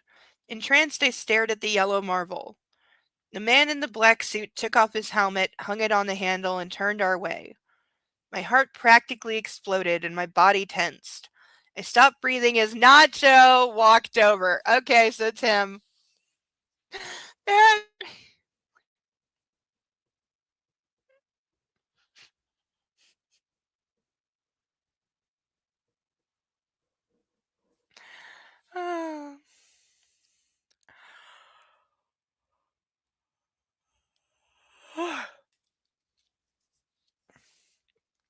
Laura, he greeted me with a grin, keeping his green eyes fixed on me and completely ignoring my dad. Jesus Christ, there. I whispered in Polish. Dad was dumbstruck. Nacho Matos, the Canarian, introduced himself, extending a hand to my father. Your daughter might need a moment to regain her wits. Do you mind if I sit? My jaw dropped. Nacho spoke Polish. 'Cause of course he does. 'Cause convenience. Thomas Thomas Biel, you two know each other, Dad asked, gesturing for Matos to sit. Jesus Christ, I repeated as Nacho took his seat, putting on sunglasses. We're friends, but I live pretty far away, so your daughter might be a bit surprised to see me. Nacho glanced at me. I felt as if someone had hit my head with a baseball bat. He disoriented, my dad looked at me and then at the intruder who had managed to order himself an iced tea and recline comfortably in his seat. Beautiful bike you have there, my father said, turning to look at the Hayabusa. The latest model. Yep, brand new. The two of them talked while I felt the sudden need to jump to my feet and run. Run as long as my legs allowed. He was here, talking to my dad. I looked around. The black S Class was parked on the other side of the plaza. I couldn't breathe. Okay, so countdown to Massimo showing up and the two of them getting into a fist fight or worse. Because you know these two are going to brawl at some point. They're going to literally fight over her.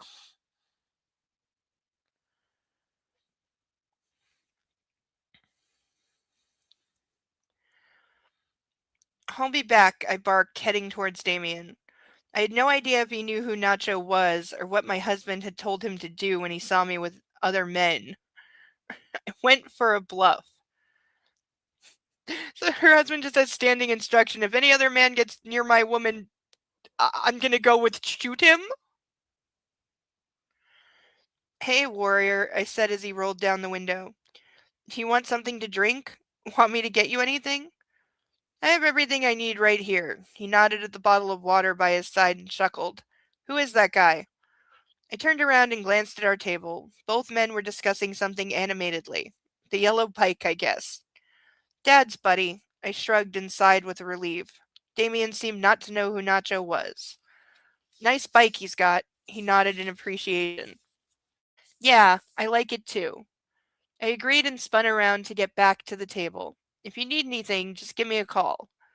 I walked back to my chair. Dad got up, planted a kiss on my brow, and said, Your mother has gone ballistic. She probably thinks we're wet smears on the tree somewhere.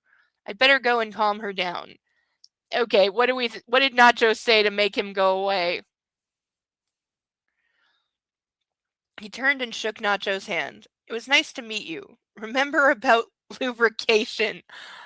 Oh, that puts unhealthy thoughts. Thanks, Tom. It's good advice. See you around. Dad left and I sat down, pinning Nacho with an angry glare. What the hell are you doing here? How do you know my dad? Nacho reclined in his seat and took his glasses off. I'm testing the quality of Polish roads. I have some complaints. His grin was charming. And your dad? He's a great guy. I think he likes me. I asked him to give me time.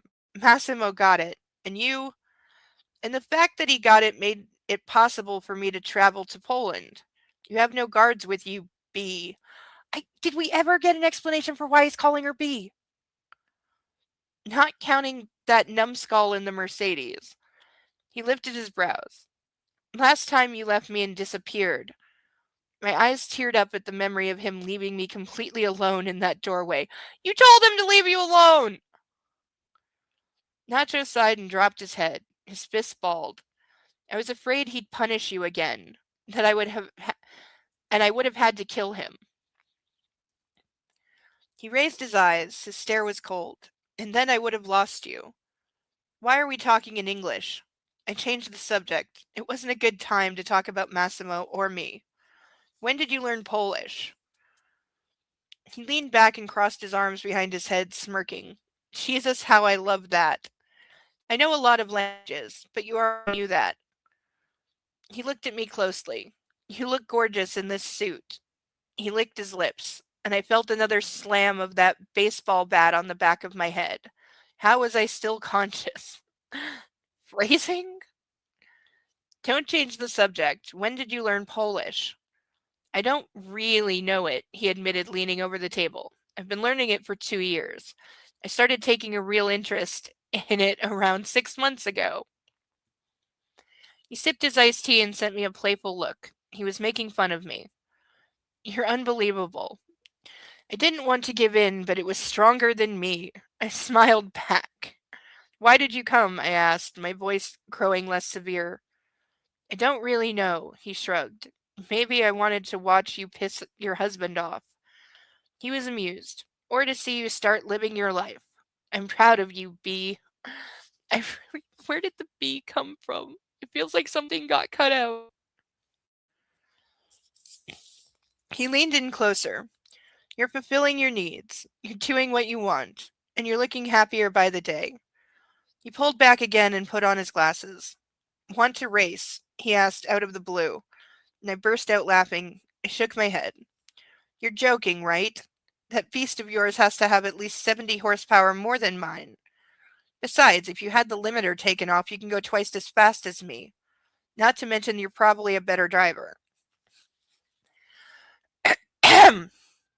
Nacho smiled strangely, shaking his head slightly as he listened. You're a very impressive woman, he said in a low voice. I've never met another girl who knows her way around a bike. Okay, she knows how to ride one. That doesn't mean she knows anything about it.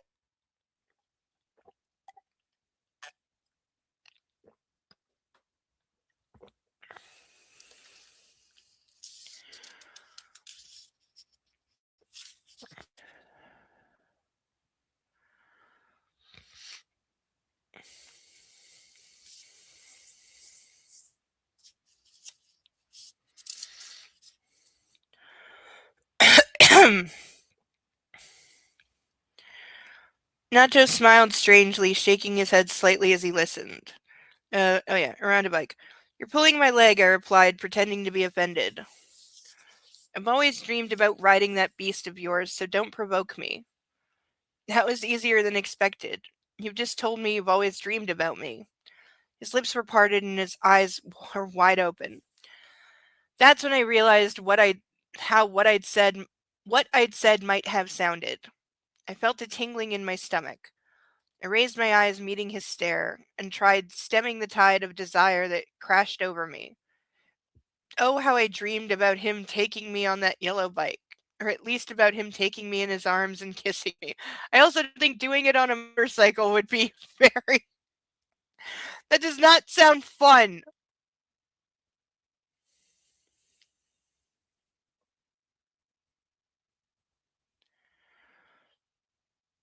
But most of all, I wanted him to kidnap me again. Oh, take me with him and hide me from the world in that little beach house.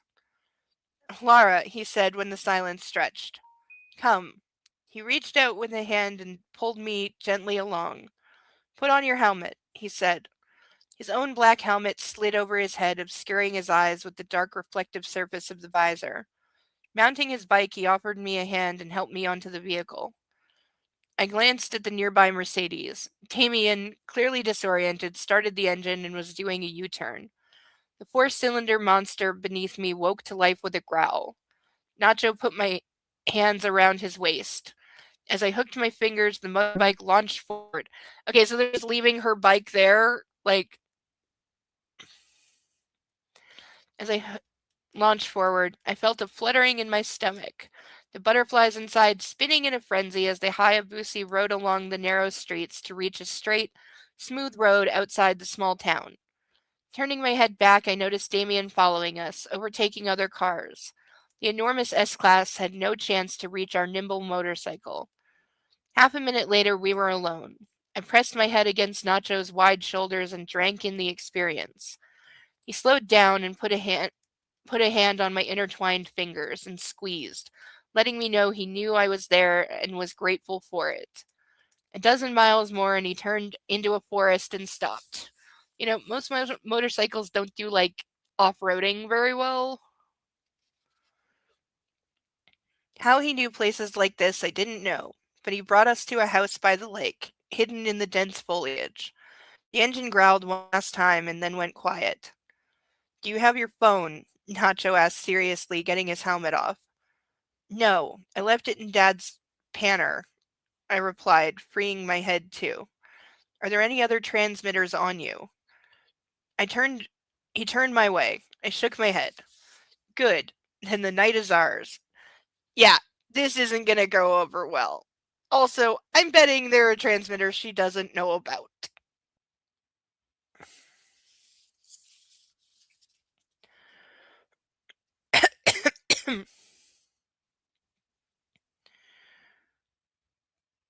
The sound of those words made me gasp, fear mixed with sudden arousal. I leaned on his strong shoulders and jumped off the bike, taking my gloves off. Nacho dismounted the machine and hung his helmet on the handle before unzipping his suit. His tattooed torso was bare beneath it. I swallowed and watched him. He disentangled himself from the upper half of the overalls and turned to look at me. Without a word, he pulled the zipper of my suit down and slid his hands beneath the fabric, freeing me of the leather outfit. I could feel his minty breath on my shoulder. His touch sent electric jolts through my entire body. How is it, B, that each time we touch, I feel like I'm being shot? I raised my eyes and met his stare. He was waiting. Okay, so she's fully gonna cheat. And we're only how we're not even like halfway through the book yet.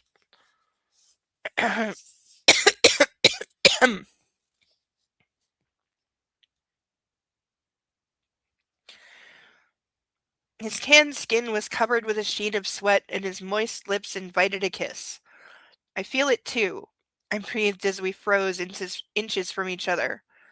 I'm scared. I dropped my head. I'm here, he whispered, raising my chin with a finger. This is what I'm scared of.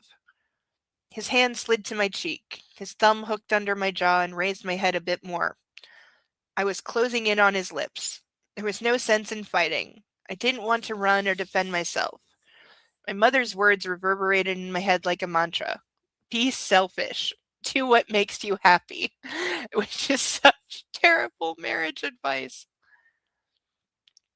Nacho's lips flew past mine and pressed against the skin of my collarbone. Then neck, then ear. My breathing quickened. I wanted more. His lips brushed against my cheek and nose. I was sure he'd kiss me next, but he froze. I would like to feed you, he said and grabbed my hand, lacing his fingers with mine. We headed to the house. God almighty, I moaned quietly. Food was the last thing I could think about now. My entire body yearned for him. With each brain cell, I wanted him to take me. But he only slid a key in the lock and turned it. Of course, he randomly has a house in Poland in the middle of the woods.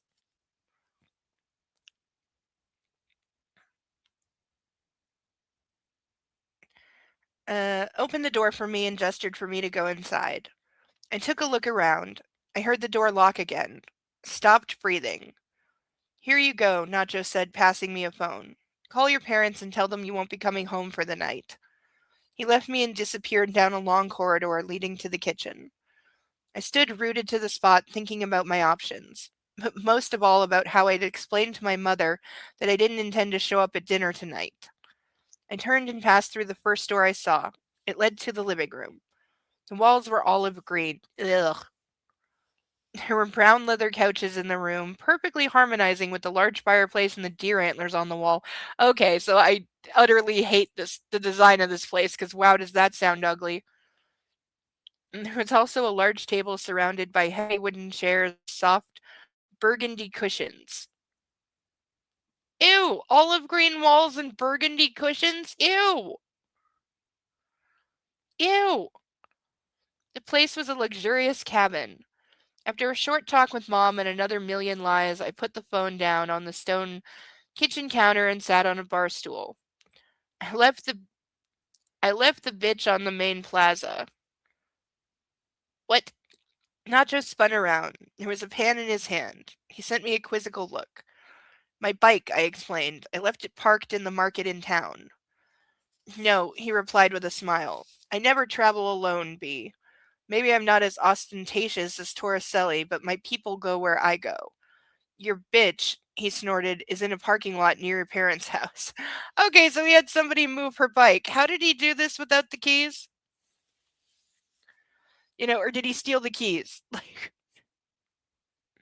He placed two large plates on the counter and arranged delicious smelling shrimp on them. A moment later, he opened the oven and took out cheesy croutons. He added some olives and a bottle of wine. So they're having shrimp, croutons, and olives. It doesn't even say, shrimp paella or something. It just says shrimp. Eat, he said, digging in. How did you know I'd stay? I asked, chewing the first bite of the delicious meal. I didn't. I still don't, he replied. I can only hope.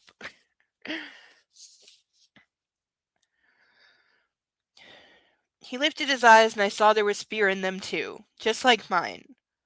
What will you do to me if I stay? My tone was playful, but I did want to know. He smirked.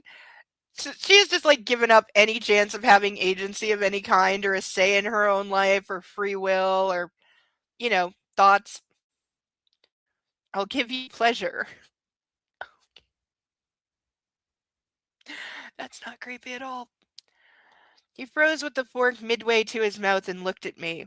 His smile vanished. The words slowly reached me. Oh, I stammered, shocked, and went quiet. I didn't speak until we were finished eating. It was enough that we looked at each other. The air was thick with desire. When I emptied my plate, Nacho took the dishes to the dishwasher and sipped his beer. Upstairs in the first bedroom to the left, he said, sending me a calm look. There's a bag on the bed. You can take a shower and change into the clothes I left there. I have to call Amelia. She's been trying to contact me for the past hour. He passed through the kitchen, kissed my forehead, and went out to the terrace. I was speechless again at how gentle he was, while at the same time being so manly and confident. That is a rarity in this book, that's for sure. I hid my face in my hands, wondering what to do. Should I leave and take his bike? Run away? I didn't know where we were, though. How to find my way home. And what was most important, there was no part of me that really wanted to run from Nacho again. I pushed myself to my feet and headed to the bedroom he had told me about. Just as he had said, there was a bag on the bed there. It was filled with clothing that I remembered from his flat on Tenerife. There was no expensive clothes here. I grabbed a pair of pink cotton boxer shorts and a white tank top and went to the shower. End of chapter. We still got about 25 minutes left, but I need a bio break, so I will be back in like a minute and a half. And we will get on to chapter 9. I don't know if we'll get through it because it's quite. Okay, I'm going to say we're not getting all the way through chapter 9 because it's 25 pages. So, but we will get into chapter 9. I will be back in 2 shakes of a lamb's tail.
And we're back.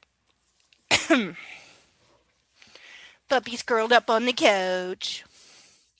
He's all happy.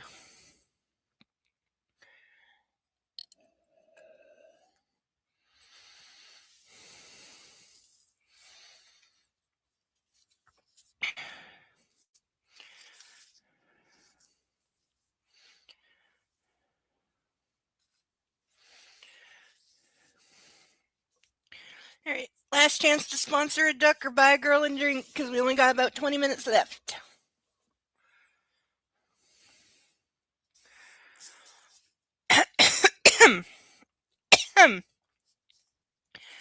Chapter 9. You get what you wanted, Damien asked during our last evening together. Oh, so we're just skipping over all of her time with Nacho? We were having dinner at Carol's restaurant. No, I replied tersely, chewing my steak. And you're going back? Yes. I decided that I won't do a thing. I'll let all my problems solve themselves. Because that's how life works. If you need anything, I'm here for you. I know. Thank you. So now we're supposed to be like, ooh, did she sleep with him? Did she not sleep with him? I don't care.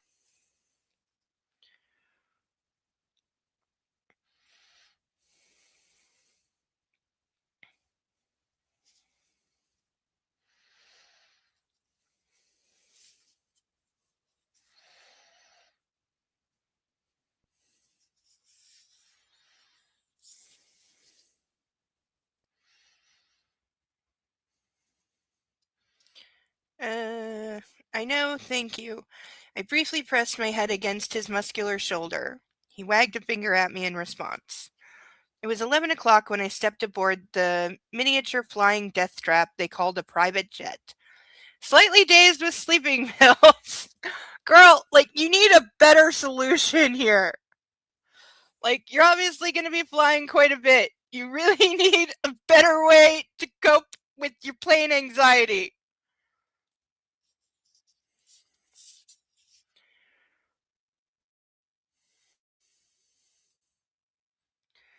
I reclined in my seat and looked out the window. I was calm, at peace, and totally in love. After my night with Nacho, I'd had a lot of things to think about. I missed the takeoff. This time I didn't sleep during the flight. Instead, I recalled the events of the night. Oh, here we go. So we're getting an answer right away. Why bother to do the jump thing? Why not just continue? This is so bad. Excuse me. I left the bathroom and went downstairs dressed in clothes that resembled pajamas more than anything else. By the stairs there was a coat rack. I found Nacho's sweatshirt there. It had his scent on it. I threw it on, inhaling. Slowly I walked to the living room. He was there, laying on the couch with his legs resting on the low coffee table. For a while I stood behind his back, watching the colorful paintings on his skin. What is her obsession with the tattoo? I can feel you, he said, and muted the TV he had on. Every time you're close, my skin tingles. He, he shook his head, loosening up his neck muscles. I can feel the ocean like that. Each time a good wave approaches and I can't see it yet, I can feel the same excitement. Yes, he really does have spidey sense.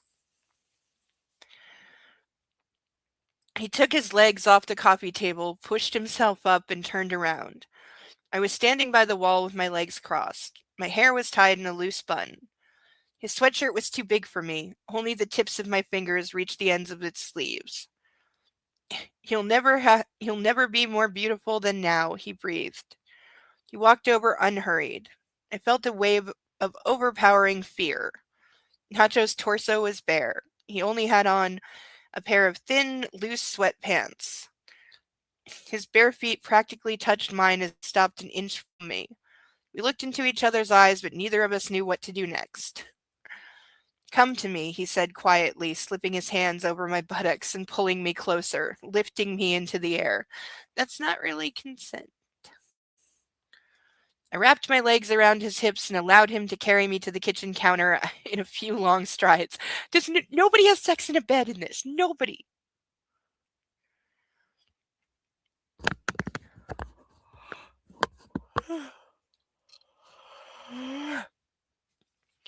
I felt his slender fingers trailed along my shoulder and then down my arms, taking the sweatshirt off. He took it slowly, closely observing my reactions, as if he didn't want to make any mistakes. His every gesture said, I'll wait, just say so. But I didn't want him to stop. As the sweatshirt fell to the floor, Nacho closed in even more. I want to feel you, he said. His lips were just an inch away from mine. Just feel you, B. Jesus Christ, I'll come before we even start. I thought frantically. Wrong spelling.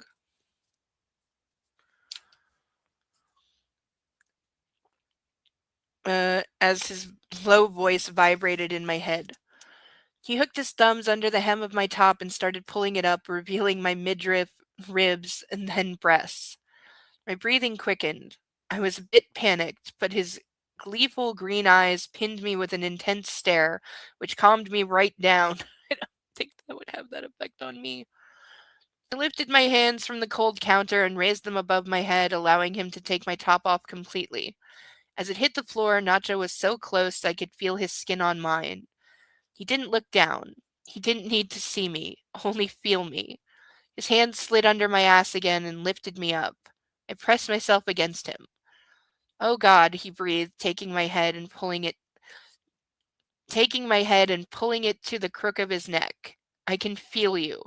Well, you're holding her by the ass, so yeah, you can feel her. That's kind of how that works. He walked across the room, climbed the stairs, still carrying me, and entered a beautiful dark bedroom. There were multicolored blankets and pillows sprawled across the large wooden bed.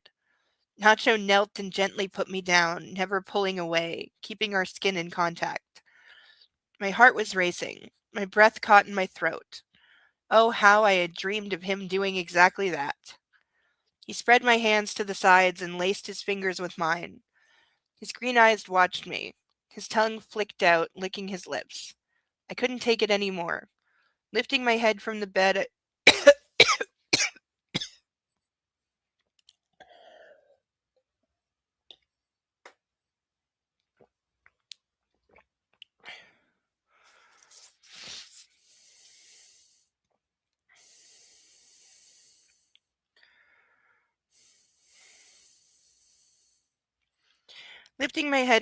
I pressed my lips to his.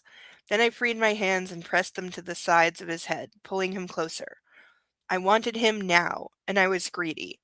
But he kept it calm and slow, kissing me gently, sucking on my lower lip once in a while. Never gonna think that that's sexy, ever, ever, ever. That's not the pleasure I will give you tonight, Laura, he whispered, finally pulling away. I was struck silent. I want you to give yourself to me, thinking about me and no one else, without the promise you made before God to another man. I'm sorry, does he want her to take the ring off? Is that what this is? As he said it, at first I wanted to slap him and just leave. It took me a while to get it. He didn't want to be my lover. He wanted to be the one I loved. I pressed my head into the pillow and sent him a resigned look. He grabbed the blanket and covered us both. Then he pulled off his pants and slid back between my legs. I was disoriented. Wasn't that the complete opposite of what he had said? I won't make love to you tonight. I'll explore you. Okay, we're getting into like cult language. Like the way cults manipulate language and change the meaning of words so that like only their followers know what it really means, and it makes people feel like they're in on the secret whatever, and it's one of the like indoctrination things.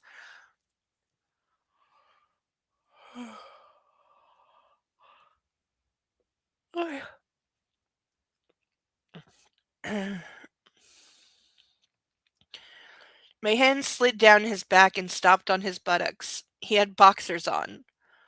I won't take them off. You do the same, he said with a bright smile. I'll learn your needs and desires, but I won't satisfy them yet. This is the most teenage thing in the world. He leaned in and kissed me again, this time picking up the pace. I moaned, surprised at the sudden change of tempo, and clawed his back with my fingers. My nails left red wheels on it. She really likes that word.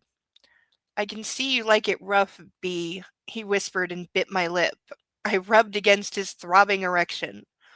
How rough do you like it? He asked, suddenly pressing his cock against my clit. Very rough, I cried out and threw my head back. Our bodies undulated, intertwined. Nacho's hands pressed me against him. The only thing dividing us was our skin. We both panted. Our lips met time and time again, pulling away and exploring each other's shoulders, necks, and cheeks. The thrusting of his hips was getting faster and harder. I was going to explode at any moment. Nacho, I whispered, and he slowed down and looked me right in the eyes, checking if I was all right. What do you like? I asked, licking my lips lasciviously, provocatively. You like it rough too. I grabbed his hips and pulled him closer with a strong jerk. Deep. I pulled him again, his eyes glazed. I had never seen so much self-control in a man. I feel like that's insulting to men.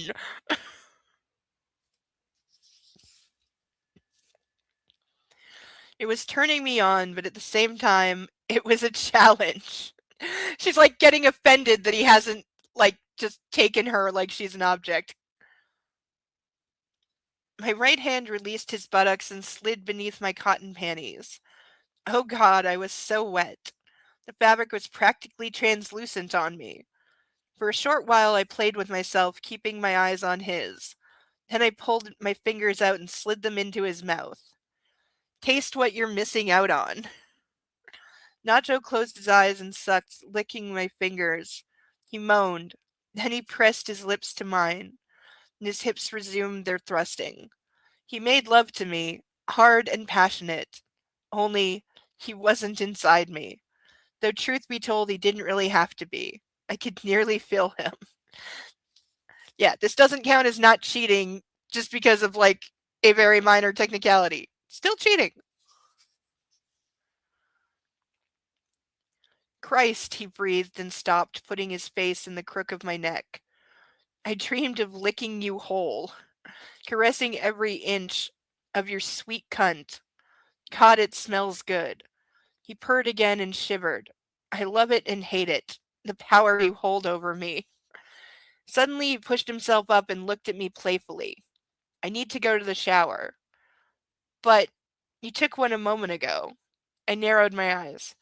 Yes, but I came, he said, and smooched the tip of my nose, getting out of bed. We'll both be sticky in a while. I held him, stopped him from going. So what? I asked, lifting my brows and hooking my legs around his hips to hold him down. Let's be nasty. Like, yeah, you don't have to immediately shower after sex. You can enjoy a bit of a postcoital moment. I grinned and he froze. His expression was unreadable. Not going to happen, B. I screamed as he rose from the bed, lifting me up and walking across the room to the shower. He stopped and turned on the water. It was ice cold. I cried out, getting off him. I tried running, but now he was the one to hold me in place. He laughed as I pummeled him with my fists. So yeah, I swear, he's just doing all this to screw with her. Not in the fucking way, in the other way.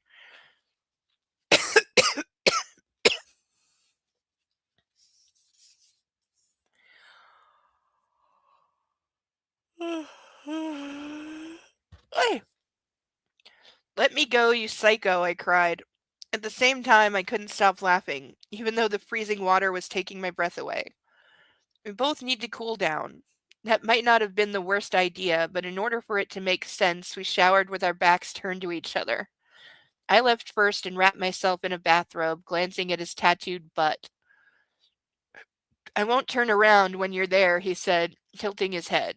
You don't have to. That sight is even better than what you have in front, I said with a chuckle. Are you sure? Suddenly he spun around, revealing his jaw-dropping erection. Here we go again. Here we go again. I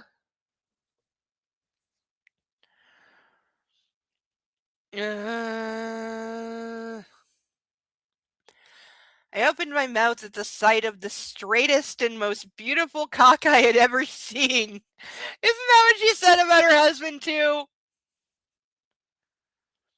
I had seen it once before, but then it had been dangling between Nacho's legs, and I had been doing my best not to look at it. This time, there wasn't a power in the universe that could have made me take my eyes off this wonder. Oh, freaking kill me. Its tip was pierced. Okay, somehow not surprised. I moaned and clamped my teeth shut. Nacho leaned against the wall and chuckled.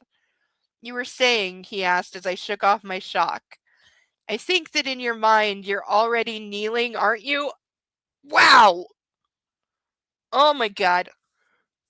That was really gross. He wiped his bald head with a hand and came towards me. We were so close again. So close. I couldn't even see his manhood anymore. I frowned and pouted as he reached for a towel and wrapped it around his hips. Now back to bed, he barked with a laugh and pushed me back to the bedroom. We did not make love that night. Nacho didn't even kiss me. We lay in bed together, talking, laughing, cuddling. I had on my tank top and underwear. He kept his boxers on. Yeah, I think you both have proven that that doesn't matter. The sun was up when I fell asleep in Nacho's warm embrace. When I woke up, he made me breakfast and then drove me to the parking lot where his men had left my bitch. Before I put my helmet on, the Canarian took my face in his hands and kissed me so tenderly I wanted to cry. I'll always be close, he said, gunning the engine of his yellow monster. He didn't ask what I was going to do, where I was going. He asked me nothing at all, just gave me a chance to get to know him before leaving. I would not call that that. I went back home. On my way there, by the gate, I met Damien, who fumed, yelled, and bristled. I didn't give a damn. Did you call him? I asked when he finally piped down. No. Your mother told me you were safe and that it wasn't any of my business where you were. She was right. I agreed and drove the bike up to the house. Surprisingly, I didn't argue with my parents. Mom looked into my eyes and saw the happiness in them. She just sighed and shook her head. That wasn't like her. No questions, no demands for an explanation. Shocking. We're here, mistress, the captain of the private plane said, leaning over me. I must have dozed off. I stretched out and blinked away the dizziness. Putting on my glasses, I took the narrow stairs to the ground. I raised my eyes, squinting. Someone was waiting for me. Massimo. My husband was standing there with his back to the car, smiling. His thin, light gray suit and white shirt. In his thin, the light gray suit and white shirt, he looked breathtaking. The warm wind gently ruffled his hair. I took a look at his strong, muscular arms hidden under the perfectly tailored jacket. He kept his hands in his pockets, looking confident. I felt my mouth dry up. Hi there, baby girl. Oh, we get one last chance to play with fire. Yay.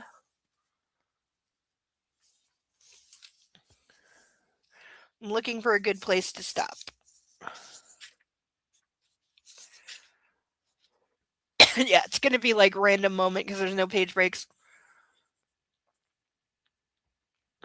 The man in black's eyes skimmed across my body. He bit his lip. We stood there for a while watching each other, but neither of us decided to make the first move. I was completely disoriented. And him, his eyes held fear of what I'd do if he touched me. I will take you home, Massimo said, opening the car door for me. I cannot put into words how strange that felt. So official, emotionless, at least at first glance. He wanted to look he wanted to look distracted and wary, even more than during the days after he'd kidnapped me more than a year before. I stepped into the car and he closed the door, taking the other seat. We were driven to the entrance of the terminal and crossed the hall, heading towards a Ferrari parked by the curb. Those ugly fucking Ferraris. I totally agree with that. They are. Every Ferrari mentioned in this book is a fucking ugly ass car. This is why we have a whole category of ugly car. I laughed inside, recalling Nacho's words. Approaching the supercar, I realized it wasn't a Ferrari at all. The door lifted up instead of opening like more traditional cars. Is it a DeLorean? What? Taken aback, I glanced at my husband. He was smirking. Is it new? I asked, looking at the shiny black sports car. I was bored of the old ones, Massimo replied, shrugging. His smirk widened. Your boredom costs us a lot of money, I muttered, squeezing inside. Okay, you don't get to talk. Miss Shopping Obsession. Massimo took the driver's seat and switched the ignition on with a button that would look more at home in a fighter jet. He stepped on the accelerator and the Lamborghini Aventador?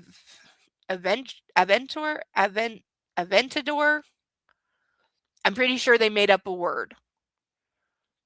Aventador. Whatever that is. Lamborghini Aventador. Yeah, they definitely made up a word.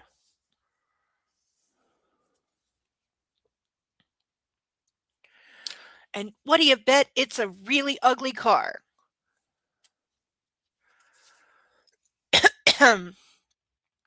Lurched forward with a speed that pressed me deep into my seat. The man in black drove steadily, focused. I could feel he was stealing glances of me once every minute or so. He didn't speak. Suddenly I noticed that we overshot our turnoff and continued towards Messina. I swallowed loudly. I hadn't visited that house in more than 6 months, since I'd first seen Nacho. Sorry, itchy foot. Ugh. Massimo drove to the very door and parked the car. Did I want to even go inside? Why are we here? I asked, turning his way. I want to go to the mansion, see Olga, and rest. Olga and Dominic are on Ibiza, partying, and I have the only key to the gate, so consider yourself kidnapped. Again, what's that make? Like 5? I've lost count. He said gleefully and opened the fancy door for me. Leave your bag here, you won't need it. Alright, he's up to something. Why are we not surprised? He glanced at me, especially the phone. What if I don't want to be kidnapped? I asked, stepping out before he managed to offer me a hand. That's what makes for a good kidnapping. His tone was icy, frightening. Yeah, this is a great way to welcome her home after she almost left your ass. This is really top notch. It's all about keeping someone against their will, baby girl. Oh, we get 2. I get to sign off with 2. This is good.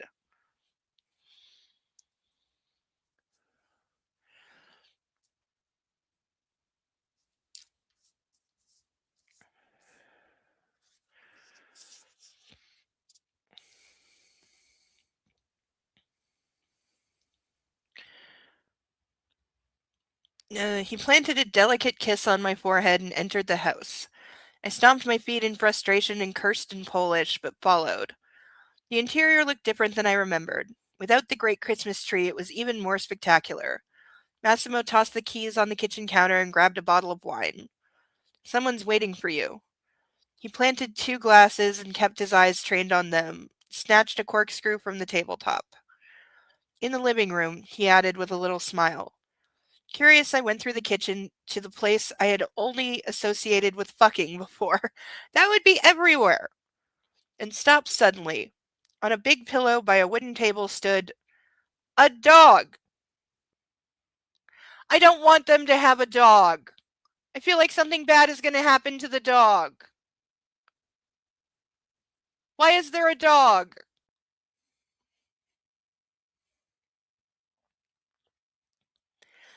I yelped and rushed towards the beautiful little fur ball, which rolled over on its pillow as I approached. It was it was the most gorgeous thing I had ever seen. It looked like a plushie, a small teddy bear. I took it in my arms and hugged it, practically crying with joy. Because this isn't him like being incredibly emotionally manipulative at all. Ugh, why am I so itchy? Ugh, itchy, itchy, itchy, itchy, itchy.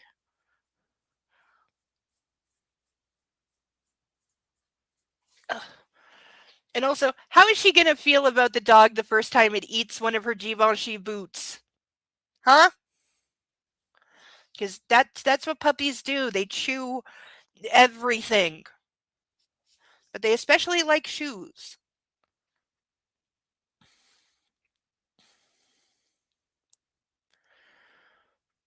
I took him in my arms and hugged it, practically crying with joy. You like it? Massimo asked, offering me a glass filled with wine. Do I? It's wonderful. And so small. Barely larger than my hand. Oh, it's a little toy dog. And completely dependent on you, just like me. Massimo's words pierced my heart. If you don't care for it, it will die, same as me. Yeah, just laying it on with a fucking trowel, dude. Like, ugh. He knelt before me and looked me in the eyes. I will die without you. Those days, he ran his fingers through his hair. The hours, the minutes, I felt like his eyes teared up. I can't live without you. I don't want to. He is the worst. He is the worst. He is the worst. He is the worst. That's pretty hypocritical, Massimo, I sighed, hugging the little dog. You've been leaving me for days on end, a lot longer than I've been in Poland. That's it, he cut in and took my face in his hands. It wasn't until you left me that I realized what I was losing. She's left you like 3 times before this! This was not the first time!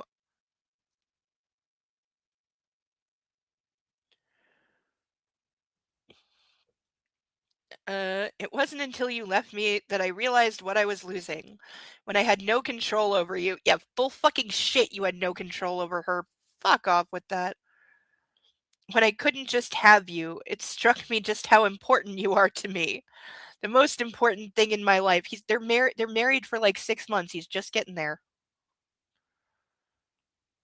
He released me and dropped his head. I fucked it all up, Laura, but I promise you I will make up each minute you were sad because of me. Yeah, no, not buying it. Not buying it at all. Ugh.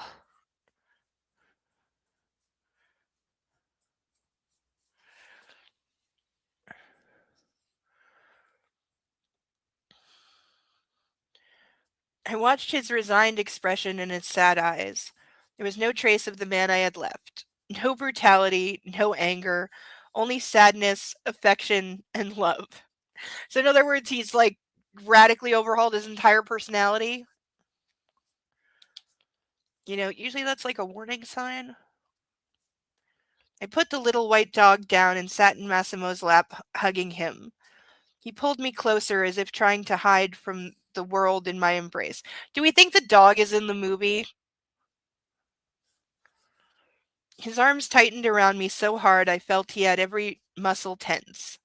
Baby girl, he whispered, I love you so much. Oh, we get 3 burnings to sign off. I'm looking for a place to stop. I just need to get to the bottom of the page so we can set fire to the other side. I love you so much. Tears rolled down my cheeks. I squeezed my eyes shut, and as soon as I did, pictured Nacho, silly, grinning Nacho, playing around in bed with me. Oh, the infantilizing. I could see him kissing me and hugging me. I nearly threw up. What was I doing? Thank God the Canarian was so sensible that he hadn't let me give myself to him. Yeah, right. I ran my fingers through Massimo's hair and pulled away his head. What's it called? I asked, pointing to the white ball of fur. The dog. Massimo straightened up and smiled, taking the animal in his hands. It hasn't got a name yet. You can name it. I fell to pieces, my big strong man hugging that little creature no larger than his hand. Okay, yes, owning a dog is a good way to get girls. I definitely have known guys that are like, yeah, dog park, great place to meet women. Givenchy, I said confidently. Massimo rolled his eyes, like my favorite shoe brand. She's naming the dog Givenchy. I'm stopping there. I'm stopping there at naming the dog Givenchy. I'm sorry, but that is a terrible name for a dog.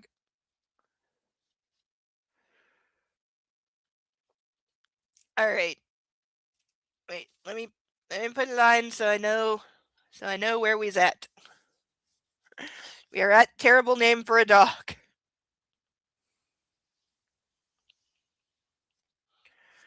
All right, we got 3 burnings to do, and then we shall sign off for the evening. I definitely needed this tonight to feel calmer. I still have to go back to the writing thing, but hopefully I can do it without wanting to burn the world to the ground. Though I'm still keeping that option in reserve.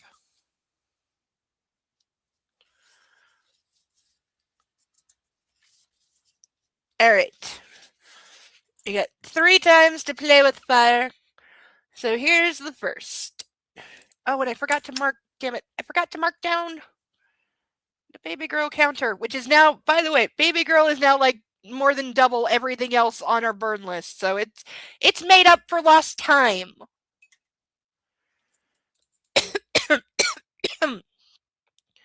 Alright. First one.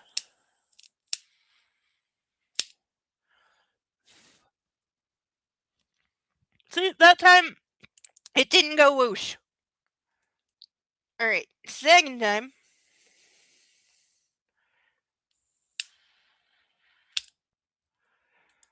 See, now it's behaving itself. And third time. Move my hand over a little bit just in case.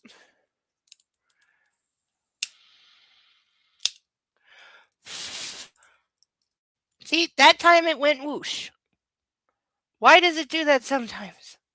I'm going with Seth Dale's explanation. Very cheap paper, inconsistent quality, and that's why sometimes it, smokes like this, and sometimes it doesn't. That is a reasonable explanation. Okay, enough.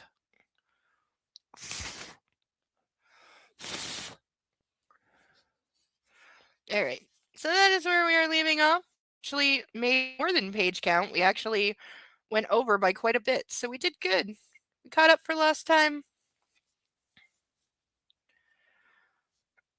We didn't get any ducks or cups or Skittles tonight, but that's okay. We have next week.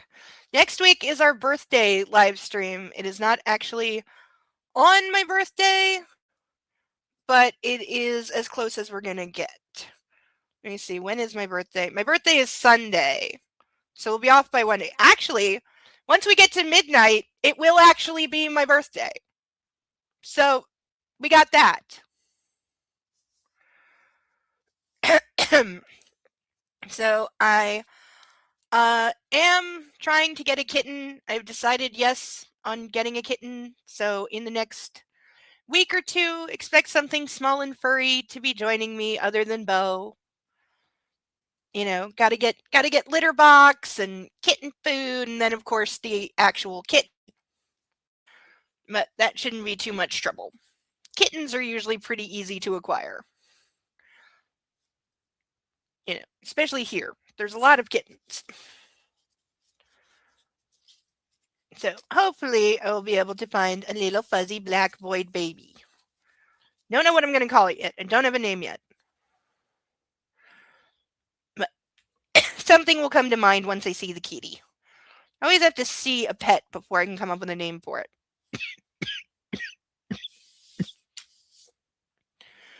But that is going to do it for this week. We still have like another 200 pages of this book left. But next week, there will be cake of some variety. I haven't decided what yet, but there will be a cupcake or, I don't know, maybe carrot cake squares. Some kind of cake. We will have a bit of a celebration. We'll do a bit of the party thing. We'll have a good time. I tried to get sparklers, but that's not happening. They don't sell like normal sparklers anymore, I swear. But that is for next week. Bo's curled up on the couch, but he says goodbye and he says love to everybody. He also says, please rub my belly. That's what he says most of the time. So I hope everybody had a good time. And I will see everyone next week. Have a good rest of your weekend. Love yourself. Love a fur baby. Until next time, I've been Insane Lane. This has been Bad Erotica Book Club. See you later. Bye.